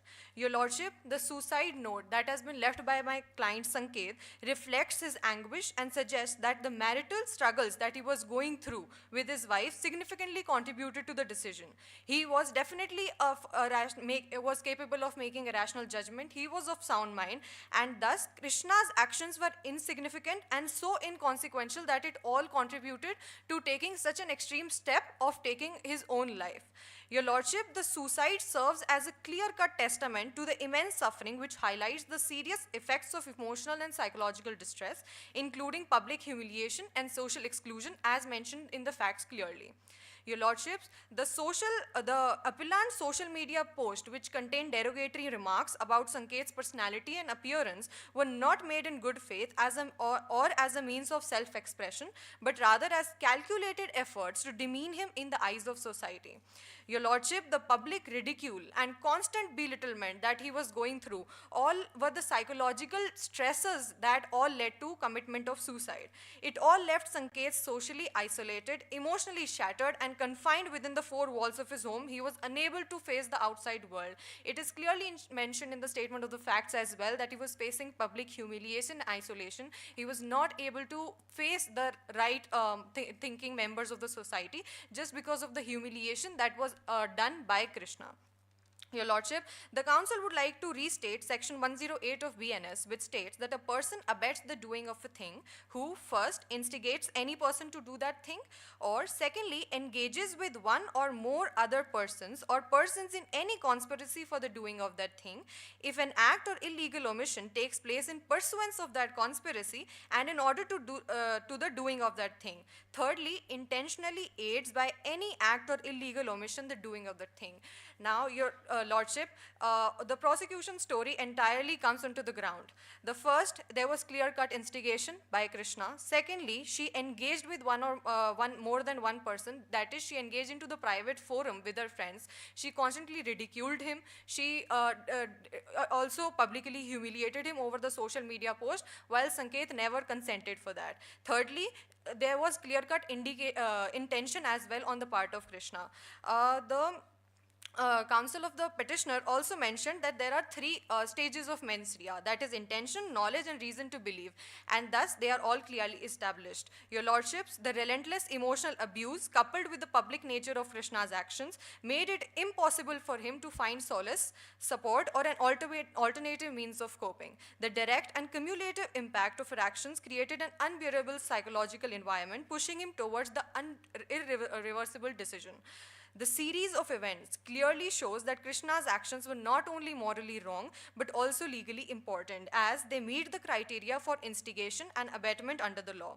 Your Lordship, also, there exists a direct and undeniable causal link between Krishna's deliberate actions and Sanket's deteriorating mental health, which ultimately culminated in the tragic suicide.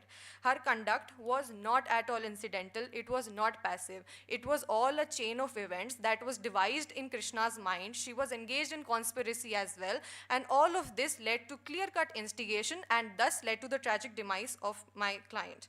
Your Lordship, the immediate cause of Sanket's suicide was the sudden emotional shock from discovering Krishna's private conversations where she allegedly discussed ways to manipulate and control him. She tried to discuss ways on how to control him, on how to gain the financial. She also tried to pressurize him for financial assistance. She could have expressed her wish. Rather, she resorted to pressurizing him, not expressing the sole wish.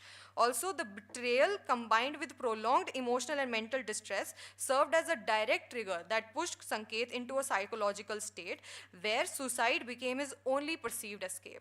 The undeniable connection between Krishna's actions and Sanket's ultimate decision to take his life establishes her culpability under abetment of laws. Your Lordship, she could have sought other measures but didn't do that just because she had malafide intention. She had other legal and ethical ways, but as the adage goes, an eye for an eye makes the whole world blind. She could have resorted to certain court, she would have resorted to certain ethical measures, but rather she resorted to publicly defaming him and thus instigating him to commit the suicide. Krishna even failed to uphold one of the basic pillars of marital life, that is a sense of privacy which has to be maintained in a marital bond. She shared private conversations, she shared the private chats which she was having with her very own husband, and distressing moments of Sanket's life in a disparaging manner with her friends, and even mocked him in the online forum. Your Lordship, the appellant even gave recurrent threats to leave the matrimonial home, which also played a role over her husband's mind. It destabilized Sanket's emotional stability. Marriage, as the court already knows, is built on companionship. Your Lordship, the persistent fear of abandonment in a coercive manner at the hands of his very own wife can have a profound impact on the individual's psyche. Krishna's threats were not mere expressions of dissatisfaction, but were used as a tool to exert control and create an environment of insecurity for Sanket. Your Lordship, the counsel of the appellant erred in their statement and tried to evade their offense of defamation by stating that Krishna was just protecting her personal safety. However, Your Lordship, if she would have suffered to such an extent as exacerbated by my counsel of the appellant, she would have took other measures, but rather she resorted to such an immoral step of defaming her husband in public. This is clear-cut indication that she had mens rea. Sanket, despite the challenge in their marriage, was again eager to reconcile and strengthen his bond with Krishna. He also harbored a strong desire to start a family with her, as mentioned in the statement of the facts. However, Krishna, driven by her very own selfish interest, disregarded Sanket's heartfelt wishes of fatherhood and decided to terminate her pregnancy, effectively crushing the Sanket's dreams of becoming a father. Also, Your Lordship, the counsel of the respondent would like to state that all the allegations made out by the appellant that Krishna went through emotional torture and thus left her matrimonial house are all baseless. If she would have suffered so much, she would have approached the court for the grant of relief, as already mentioned by the counsel of the respondent. Your Lordship, she voluntarily left Sanket and later returned only to threaten him. She was also under the advice of her counselor, Ramdar. Also, her actions caused severe mental cruelty, emotional distress to her deceased husband. Through blackmail and intimidation, she inflicted relentless torment over him. The case, Your Lordship, is not just a marital discord. It is a severe, relentless emotional abuse inflicted upon the vulnerable individual Sanket. The counsel would also like to state that appellant also inflicted cruelty in a severe manner. Now, physical violence is not a prerequisite for cruelty in matrimonial cases. As my co-counsel have been questioned over the matter of cruelty, I would like to state that cruelty is not confined to physical harm. It extends to mental cruelty. It is mentioned in the the case of Samar Ghosh versus Jaya Ghosh, it stated that cruelty is a kind of element which differs from case to case. It differs from the mentality of the person as well. So the conduct, behavior, and the treatment of one spouse towards the other, it may cause severe and psychological distress. Mental cruelty also involves unilateral decision of either husband or wife after marriage not to have a child from the marriage. Your Lordship, I would request you to refer to page number 17 of the memo.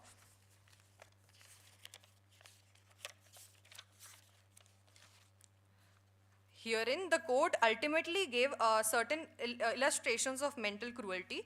They are, one of the important one that I would like to highlight is the unilateral decision of either husband or wife after marriage not to have child from the marriage may amount to cruelty. So this is a clear-cut case of cruelty inflicted by Krishna over Sanket. Your Lordship, cruelty against husband is a serious yet often overlooked issue within the broader discourse on domestic violence. The present environment often portrays women as victim, and women tend to misuse such extraordinary protection granted to them by the law. But, Your Lordship, it is equally important to acknowledge that men too can be subjected to various forms of abuse within their marriage.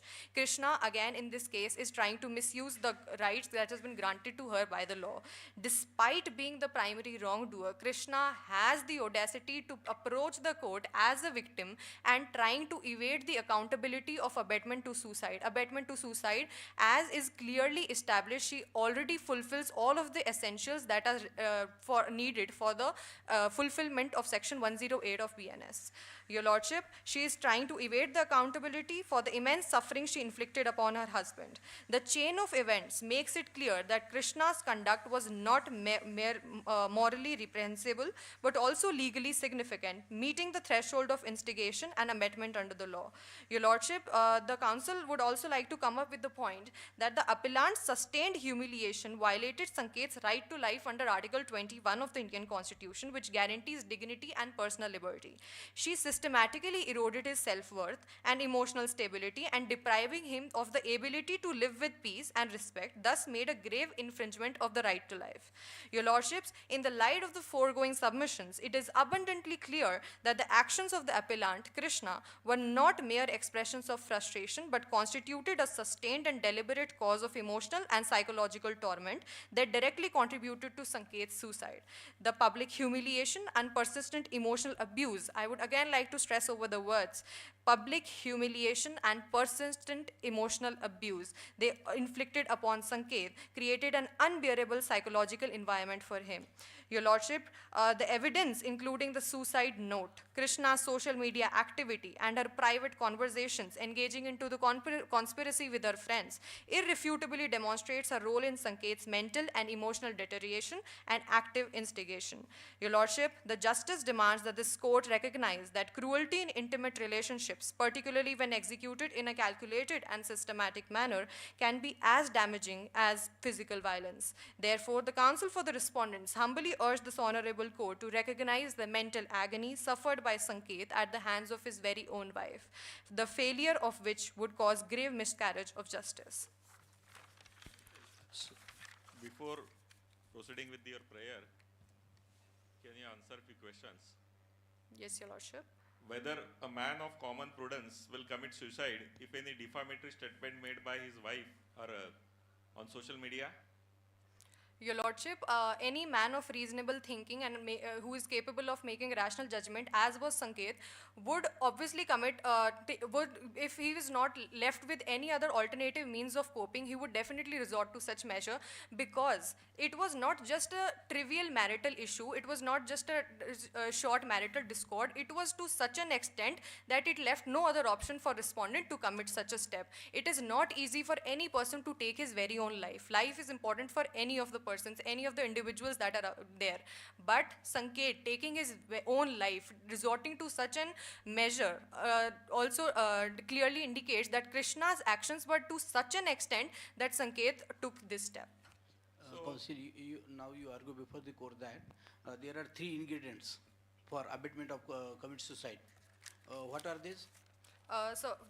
Your Lordship, the first is it is intention, the reason, and there is... No, there are three ingredients. Now you argued before the court properly. Instigation, aid and conspiracy. Yes, Your Lordship. These The are essentials of 108. These are the ingredients of the offense punishable under the 306, under which these clause your case is made out. Now you argued before the court that conspiracy. What is definition of conspiracy? Your Lordship, the conspiracy as defined by law is a action in which a person engages with one or two or more than other person. Two or more person agreed to do illegal act. Yes, or, Your Lordship. Do illegal act by illegal means. Yes, Your Lordship. Where there are two person here. Your Lordship, I would request the court to refer to statement of facts. Agreement, whether there is any agreement. Your Lordship, agreement here is not expressed, it's implied by the private conversations that they are engaged into. Her friends could have resorted to saying a no to I'm sorry, I'm missing out a point. She was engaged into the conspiracy with her friends, and therefore the consent that is necessary for conspiracy, for the fulfillment of the essential of conspiracy, is implied here. Whether there was any conspiracy that we will do any act, that Sanket will come for suicide. Your Lordship, could you please repeat your question? Whether there is conspiracy between her client and his friend, that Sanket will commit suicide, that he will create such atmosphere that he will, whether there is any agreement between those persons. Your Lordship, because agreement is necessary.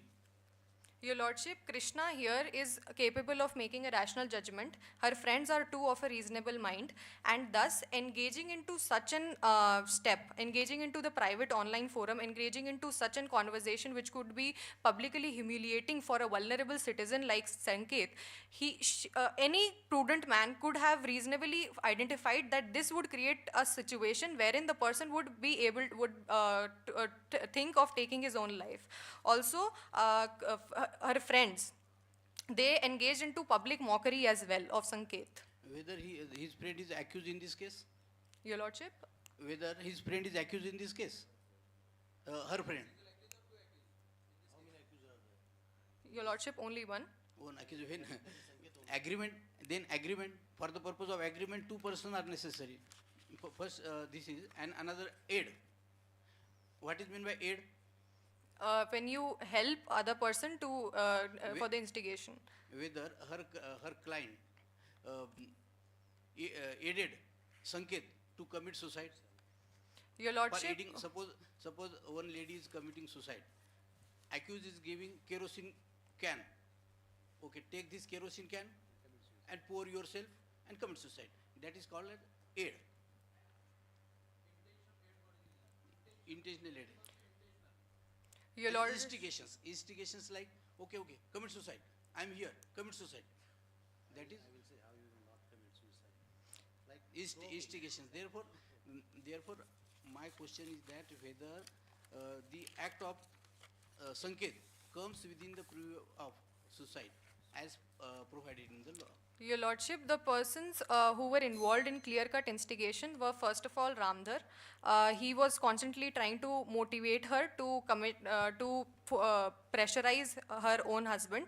And secondly, the friends, the conversation that she was engaged into, they were also trying to instigate, they were also trying to enter into a conspiracy with Krishna for the abetment. Counsel, you forgot about the fact that the friend of Krishna was a counselor. He was not a friend. The Krishna met with that Ramdhar as a counselor, and while we are going for any counseling to counselor, we have to open up with all facts, even it may be a secret one. So that's why she has shared all the things. So how it can be amounting to sharing of private affairs? Your Lordship, I would request you to please refer to statement of facts. Ramdhar, at the starting point when they engaged into the conversation, he was just acting as a counselor. He took all of the information, but later on, after some time, he became her friend. It's mentioned in statement of facts. You may refer to page number 6 of the paragraph number 11. She shared all of this with her friend Ramdhar. He by engaging into the regular conversations, he with time became her friend and thus tried to instigate her to mentally and financially pressurize her husband, Sanket.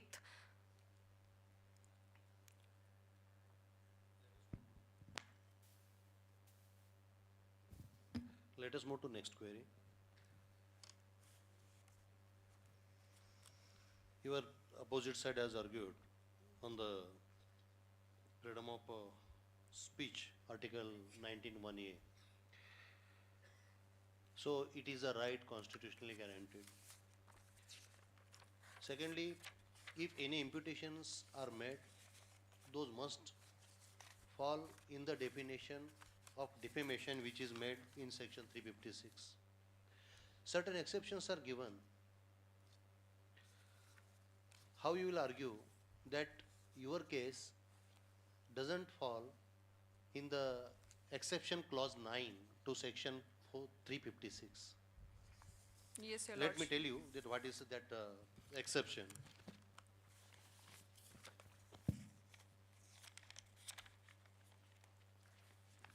That exception is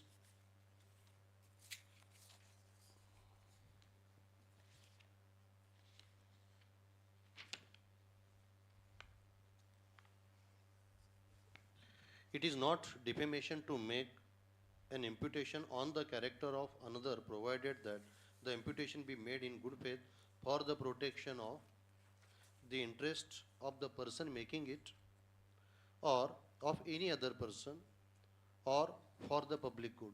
Three options are given. So if any statement is made for her betterment, but that by Krishna, then how it can be a defamation?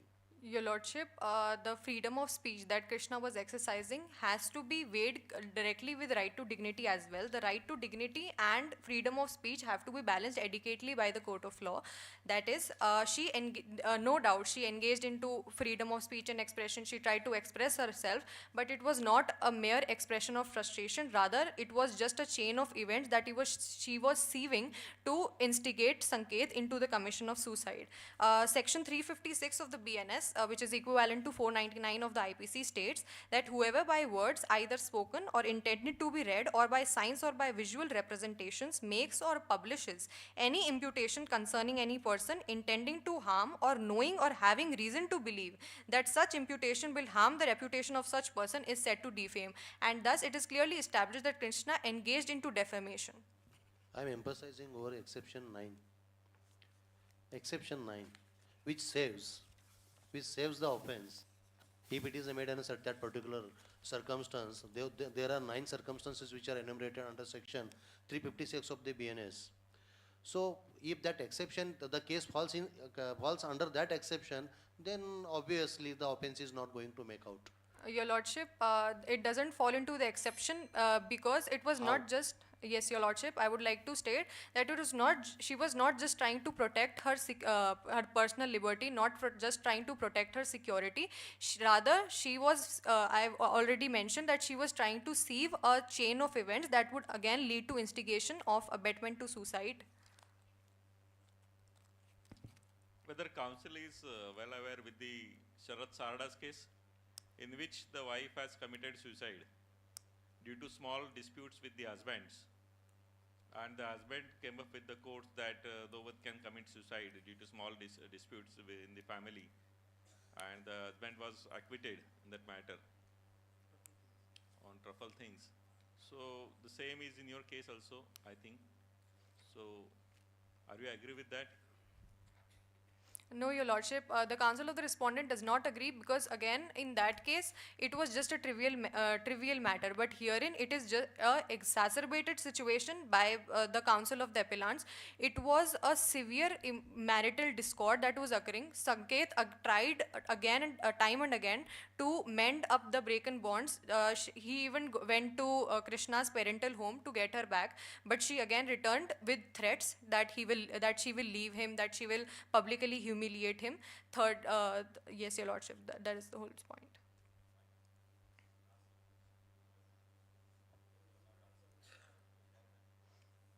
Your Lordship, may I please proceed with the prayer?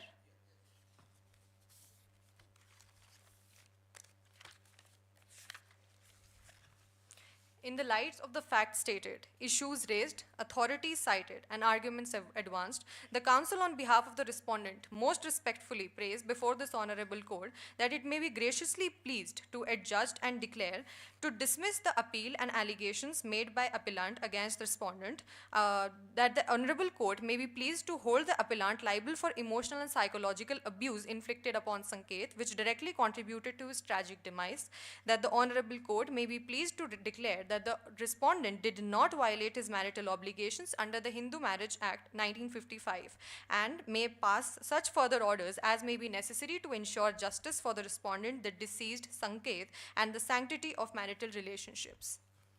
Much obliged, Your Lordship.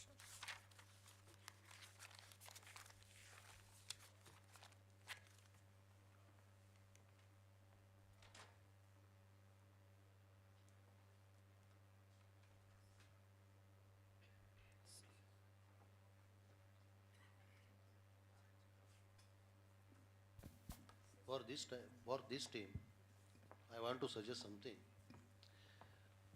However, suggestion is there, it is not going to affect on your marks. Let me tell you that whenever you appear before the court, irrespective whether it is a trial court or the constitutional courts, you must button up your coat. Please remember. Yes, much obliged, Lordship. Yeah. If your Lordship doesn't have any questions, I would like to. Yeah, I will. Yeah, okay. Yeah, okay.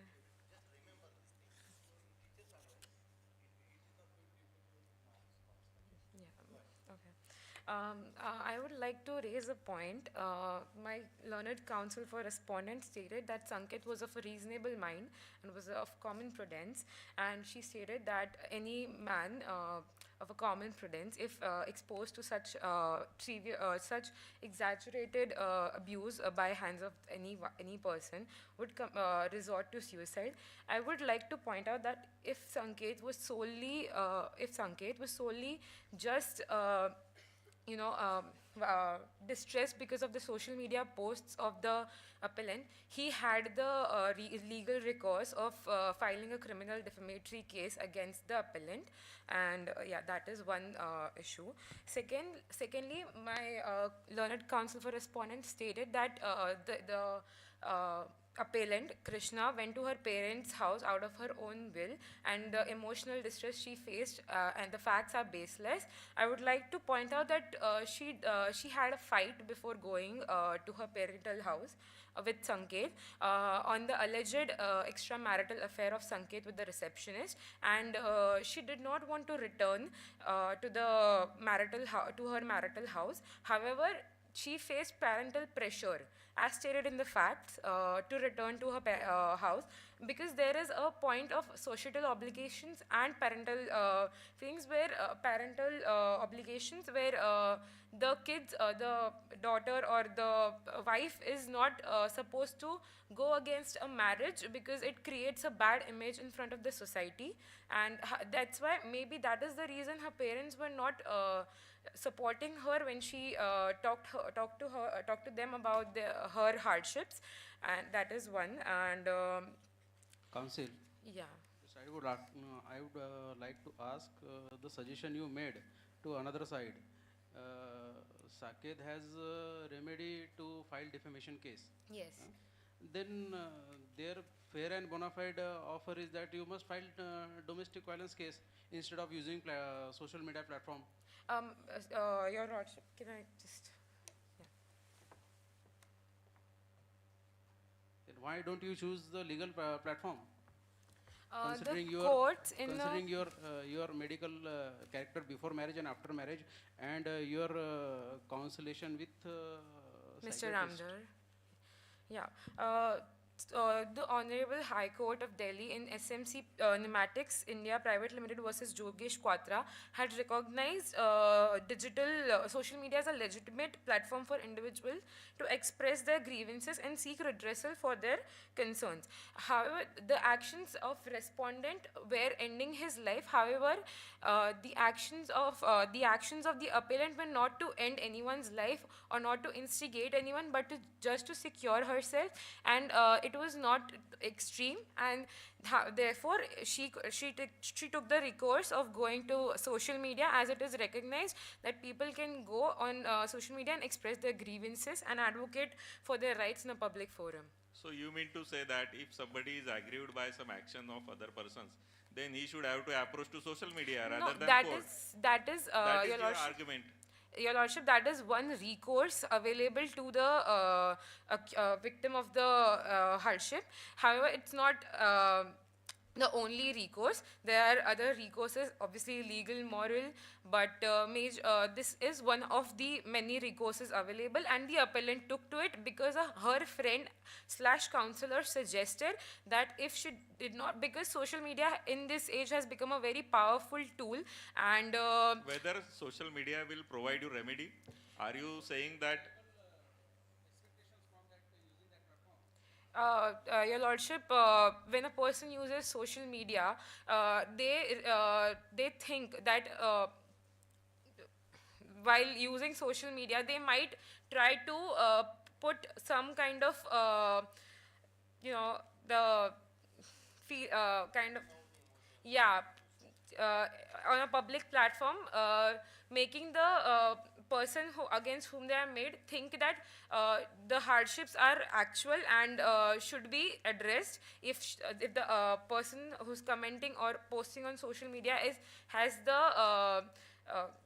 taken the step of going to social media, then it can be seen as an exhibition of emotion from the person making it, and hence it can be considered.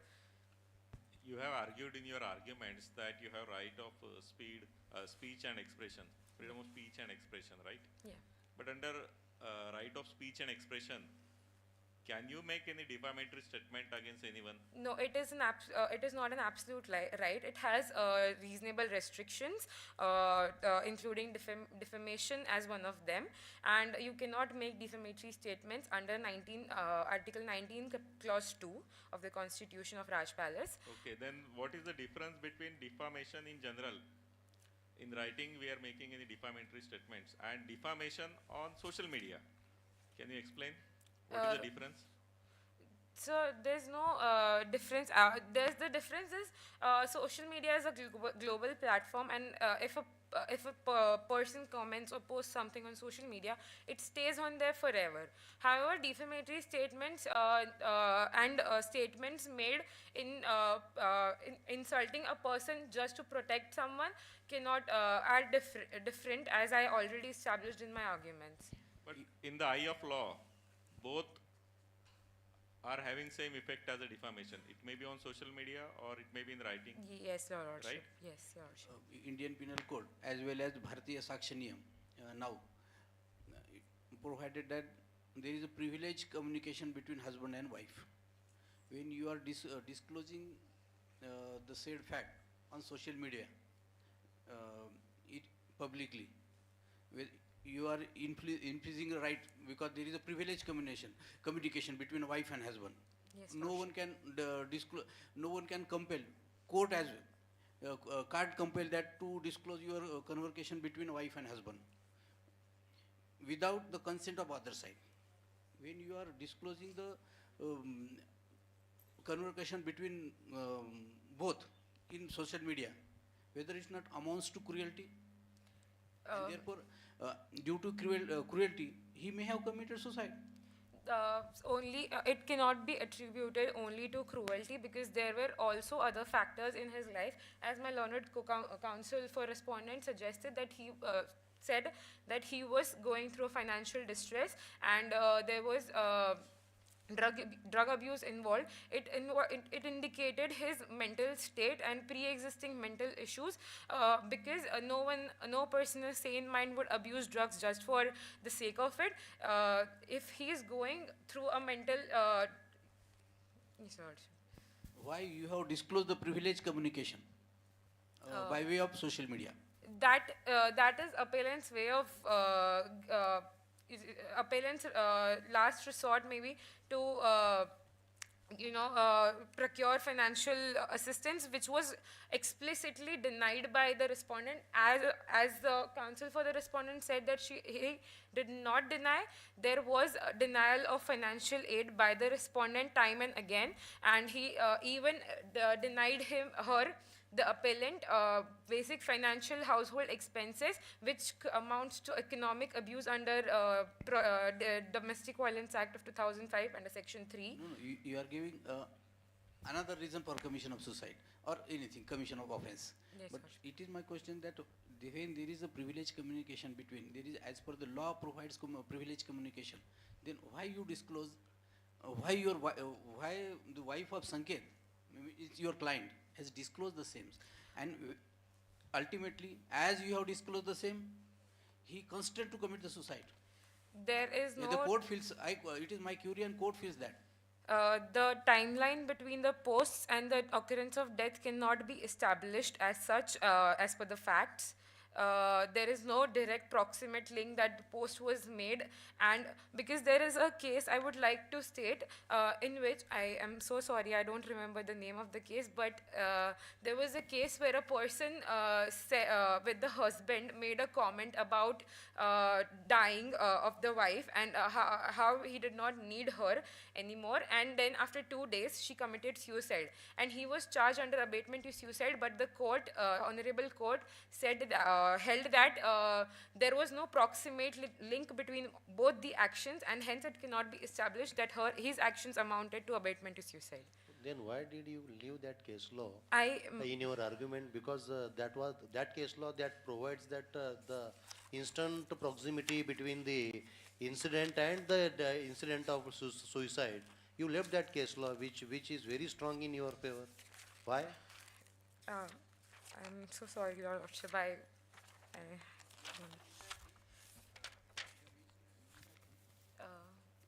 so sorry, Your Lordship. Okay. Yeah. Is that all? Is that all from Your Lordships? Yeah. Okay. I would also, my co-counsel would like to point out some issues, point out some rebuttal points.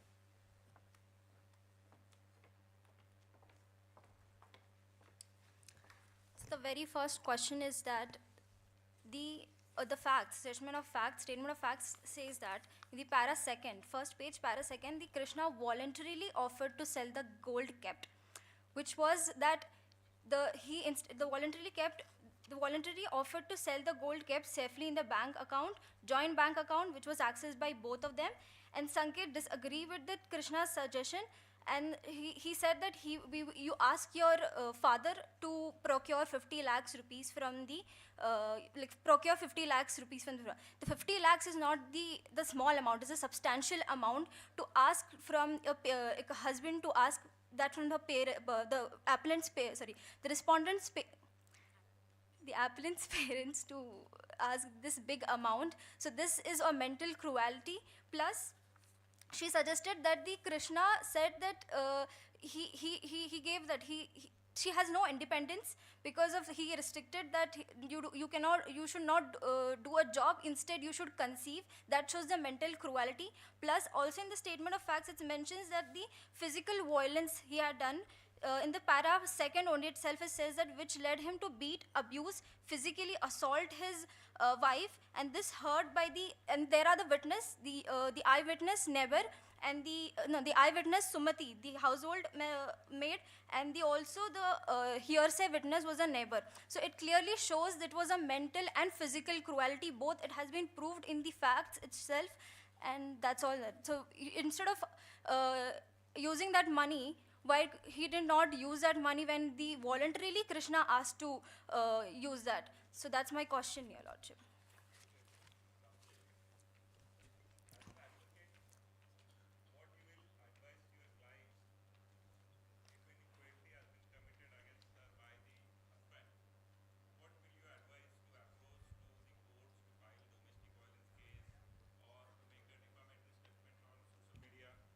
what you will advise? Sir, as an her- advocate, I'm yes. asking as an advocate, you are like playing a role as an advocate. You are advocate right now. Your, So yes, Lordship. whether you will suggest that to make any defamatory statement or to file a criminal case? It was her mere expression to express it. She directly never said on the post that you should suicide this to the husband. She never directly said that.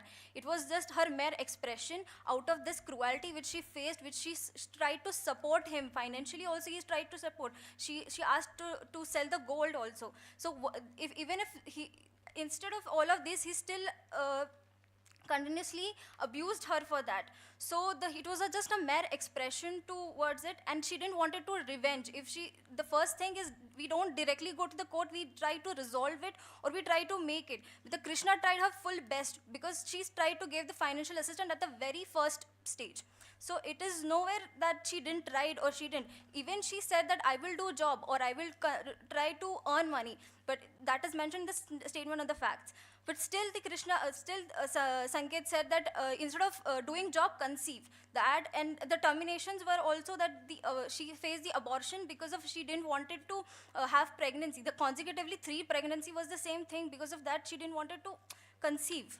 So this is a clear. Can you differentiate your case?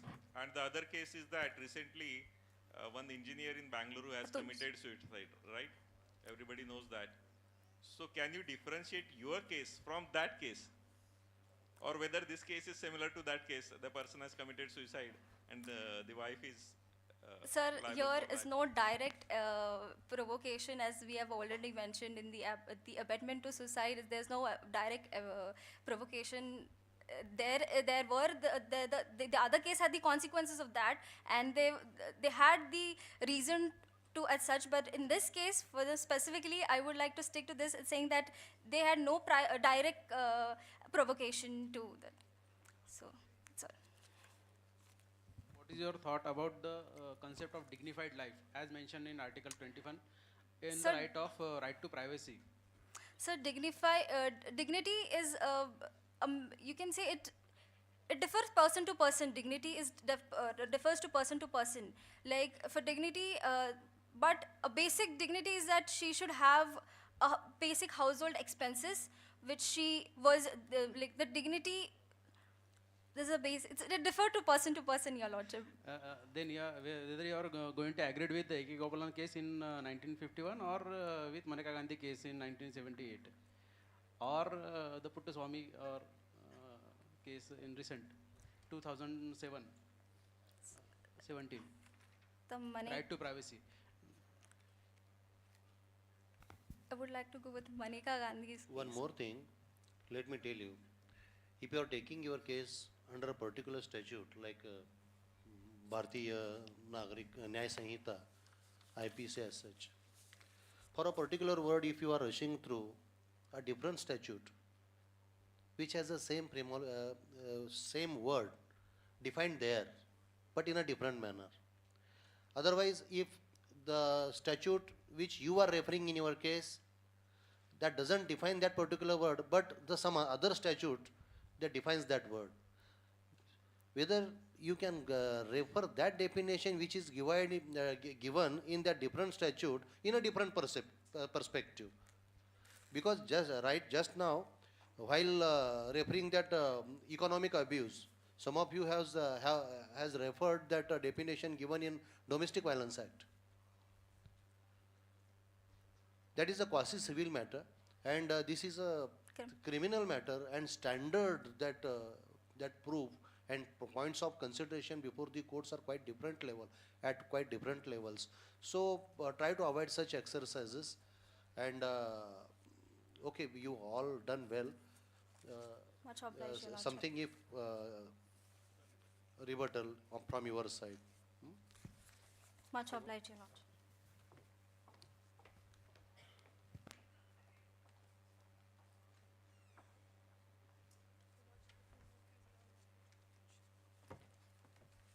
Your Lordship, we, the Council of the Respondents, vehemently oppose the case made out by the Council of the Respondent.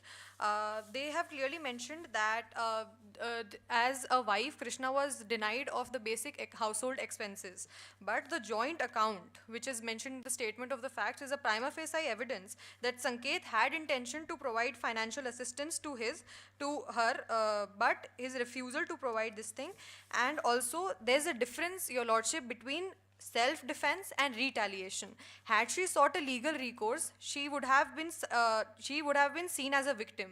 But here, the appellant herself is the abuser of the law. Also, it was Sanket and not Krishna who was going through actual emotional abuse. She had an obstinate and controlling behavior towards Sanket. It is also reflected in the statement of the facts that she restricted the access to joint accounts of Sanket. So she restricted the respondent's access to joint accounts, which is a clear-cut indication again to the right of security of Sanket. Also, I would like to state the grounds of cruelty that over Krishna, that is she never tried to strengthen their family. Neither did she listen to Sanket for taking up the loan, nor did she agree to have a child. It was Sanket who thought of family planning so as to make up the broken bond, but Krishna was never willing to do so. There is a difference between pressurizing and expressing the wish. Sanket just tried to express his wish of fatherhood, of building up a family, and never tried to pressurize her. She left her matrimonial house and went to her parental home. On Sanket's effort, she came back, but the behavior remained the same and in fact worse than before. Your Lordship, she used to misbehave and constantly threaten Sanket. Because of all this, she spoiled the family atmosphere. She didn't even have adequate evidence of infidelity as the statement has been brought up by the counsel of the appellant. She also engaged in severe altercations with her husband, accusing him of having an extramarital affair. Her only basis for these accusations was that whenever she called her husband, his receptionist Roma answered the phone. This, however, is not a reliable evidence to substantiate claims of infidelity. Sanket made every effort to repair their fractured marital bond, but Krishna refused to cooperate and repeatedly questioning his loyalty. He was also deprived of Krishna's marital obligations, and fed up with all of this harassment and failed attempts at reconciliation, the husband took his own life and took the measure of taking his own life. Your Lordship, I would like my co-counsel to substantiate over my points.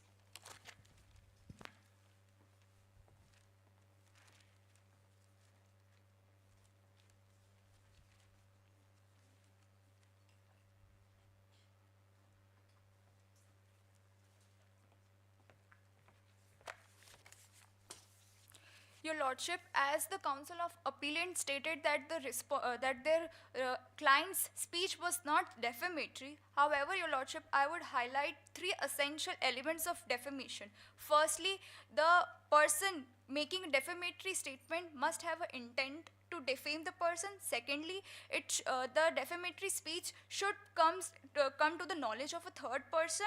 And thirdly, Your Lordship, it should isolate the person in the right eye of thinking people in the society. Your Lordship, all these three essential elements are fulfilled. The appellant's statement were made with an intent to harm the reputation, as she has the knowledge of the possible humiliation that her action could have occurred to the Sanket. And Your Lordship, she published the derogatory statement after, when her friend Ramdhar suggested her that she should keep on pestering the respondent to procure money. And when she did not receive the money, she resorted the recourse to the social media to have the money from the respondent. Thus, she had a malified intent. And secondly, Your Lordship, her speech was made on the public forum, and which is inevitably it comes to the knowledge of multiple people who uses that social media platform. And thirdly, Your Lordship, her speech created a sense of humiliation, isolation for the respondent, and he even restricted from having any public interaction after the derogatory comments. Thus, Your Lordship, we would like to conclude that her speech was not in the exercise of fundamental right to free speech and expression, and it was defamatory under section 356 of Bharatiya Nyaya Sanhita.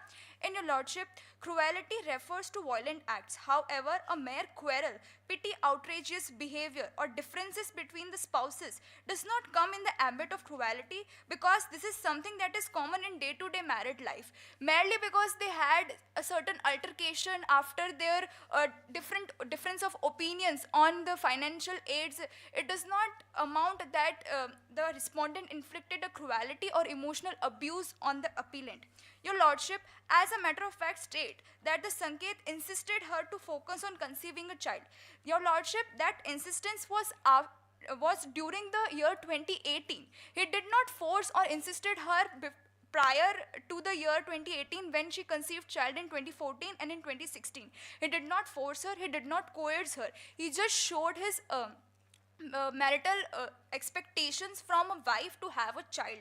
Your Lordship, he never pestered her to have a child, and later on she terminated the pregnancy as well.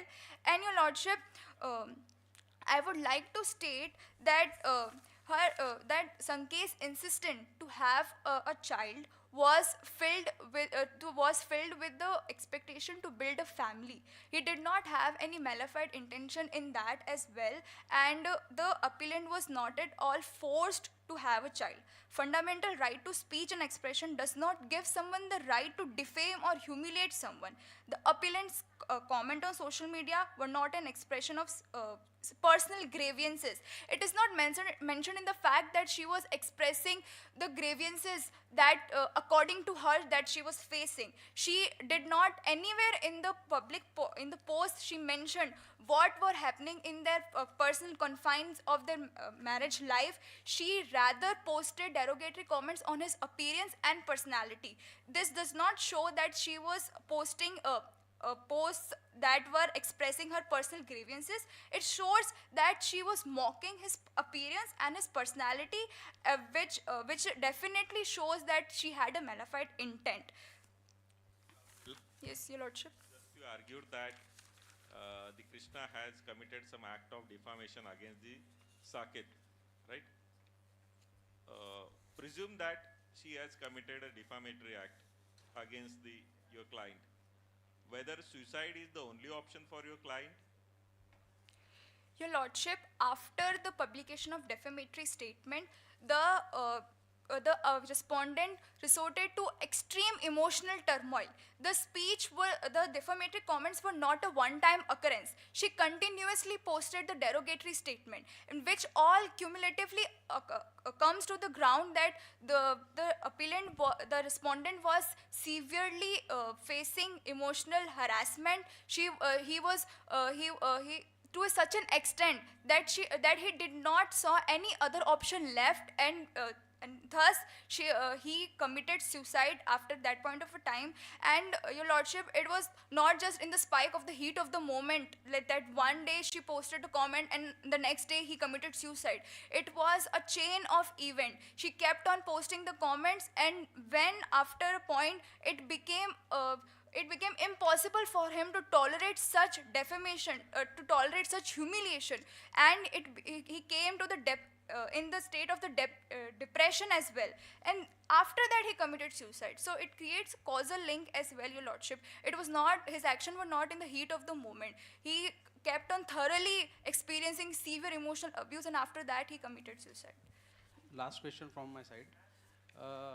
As you already told that the publication is necessary ingredient for defamation. Yes, Your Lordship. You use the word, it should be known to third person. Yes, Your Lordship. Then Saket and Krishna, two persons, and that psychiatrist, Ramdhar, yes. Ramdhar. Krishna had made all the disclosure to him.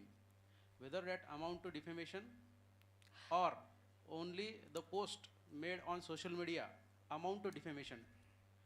I want to differentiate between these two situations. Your Lordship, when Krishna was seeking counseling, so as a counselor, it is a duty of a counselor to assist their clients to solve their problems. And during that point of a time, anything that she shared with her counselor, it does not amount to defamation.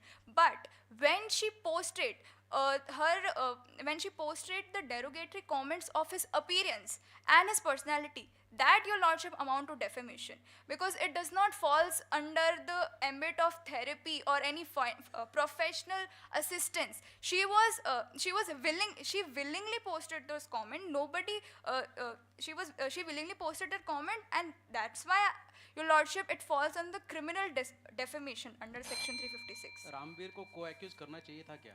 Whether Yes, your lordship. Ramdhar. There was required to be a co-accused because your colleague counsel has argued that there was a conspiracy, but now you are arguing that she has willingly posted, means there was no conspiracy. Your lordship, the question that your lordship asked, that whether that conversation amount to defamation. Her conversation with the therapist does not explicitly amount to defamation, but when they became the Ramdhar and the appellant became friends, and when he gave the advice to a friend, that is not comes in the professional ethics, and that does not come in the professionalism. That was a personal advice, and he was in the conspiracy. He kind of like manipulated or insisted her to procure money from her husband, and after the advice, she kept on pestering the respondent to transfer a significant amount of money of his salary into her account. And when he did not do that, she even threatened him that she would publicly disclose that he was doing domestic violence. She would leave him, and she even restricted the access of joint account. So, your lordship, after all this incident, we can say that her action filled with malefic intention, and she had an intention to abet the suicide, and her speech was defamatory. There is one line in your bundle of facts. She shared all this with her friend Ramdhar. Ramdhar suggested that she should keep asking him for money, yes, and if he didn't provide it, they should take the help of social media. Yes, your lordship. Your lordship, they should take the help of social media. They should. This does not give her the right that she should mock her wife, her husband on social media. The social media is not a right platform to raise awareness or to seek justice for any. Social media should not be mistaken for a platform to defame anyone under the disguise of anyone, or or to make publicly humiliate someone. So, your lordship, if she was experiencing emotional abuse or anything sort of that, she should have discussed this with Sanket. She should have shared with the Sanket that whatever that is happening, she is suffering, and she should express her feelings. But she did not do that. She posted derogatory comments on social media after that. So, okay. Thank you, lordship. 17. BLCM 17. Yes, your lordship.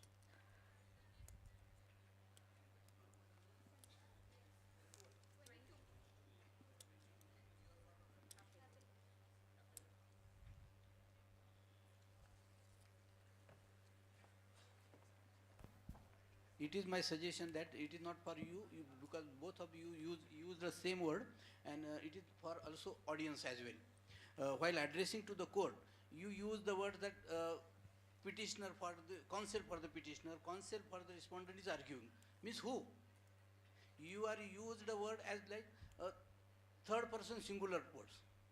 You always, when you are arguing the matter before the court, I don't know what is the rule of the Moot court, but as a judge, when you are arguing before the court, that it is my submission that it is submitted that I submit that, because you are the arguing. You argued like that somebody is arguing. Okay, what you made submission before both four person, that counsel for petitioner argued that counsel for petitioner seeking submission. Why you are not asking direct question? May I permission? May I submit? Or I don't know what is the rule of Moot court, but when you as a judge, when you are arguing before the court, it is your it is submitted that I am submitting that. Always keep this suggestion in mind.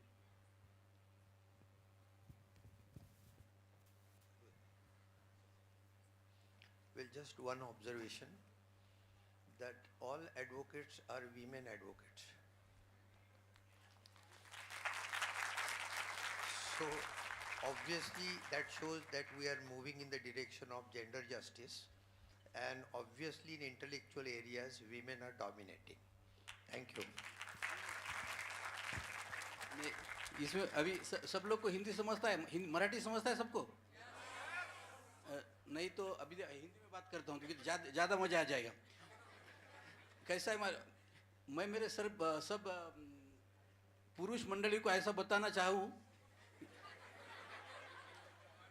अरे भाई यहाँ तो बोलो, घर में तो बोल ही नहीं सकते हो. नहीं तो देखा ना आपने संकेत का क्या हाल हुआ. तो ऐसा हो जाएगा ना, कम से कम यहाँ तो कॉलेज में तो भी बोलने का प्रयास करो, बाद में तो फिर चुप ही रहना है.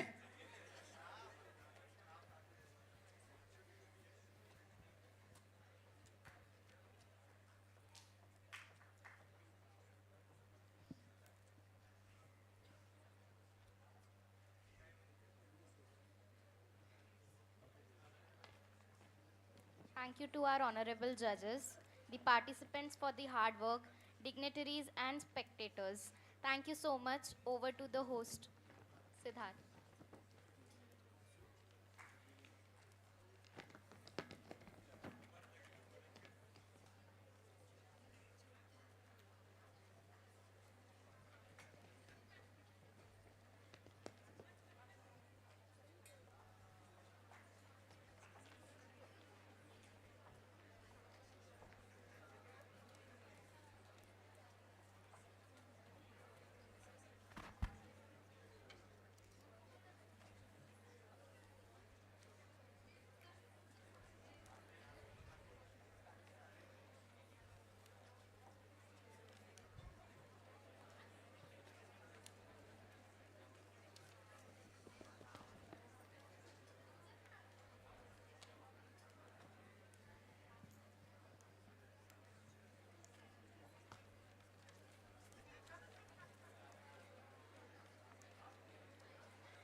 Dear students, please sit on your place right now. Do not leave the hall.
You are not supposed to leave the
to every participant for demonstrating courage and legal prowess.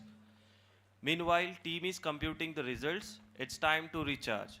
Most respected judges, it has been an immense honor to have your esteemed presence and invaluable participation throughout this event. With the deepest sense of gratitude, may I most humbly and respectfully request you to kindly proceed for lunch. All students, participants are instructed to remain seated in the hall until the judges have exited. Please ensure discipline and decorum are maintained throughout. Your cooperation is appreciated.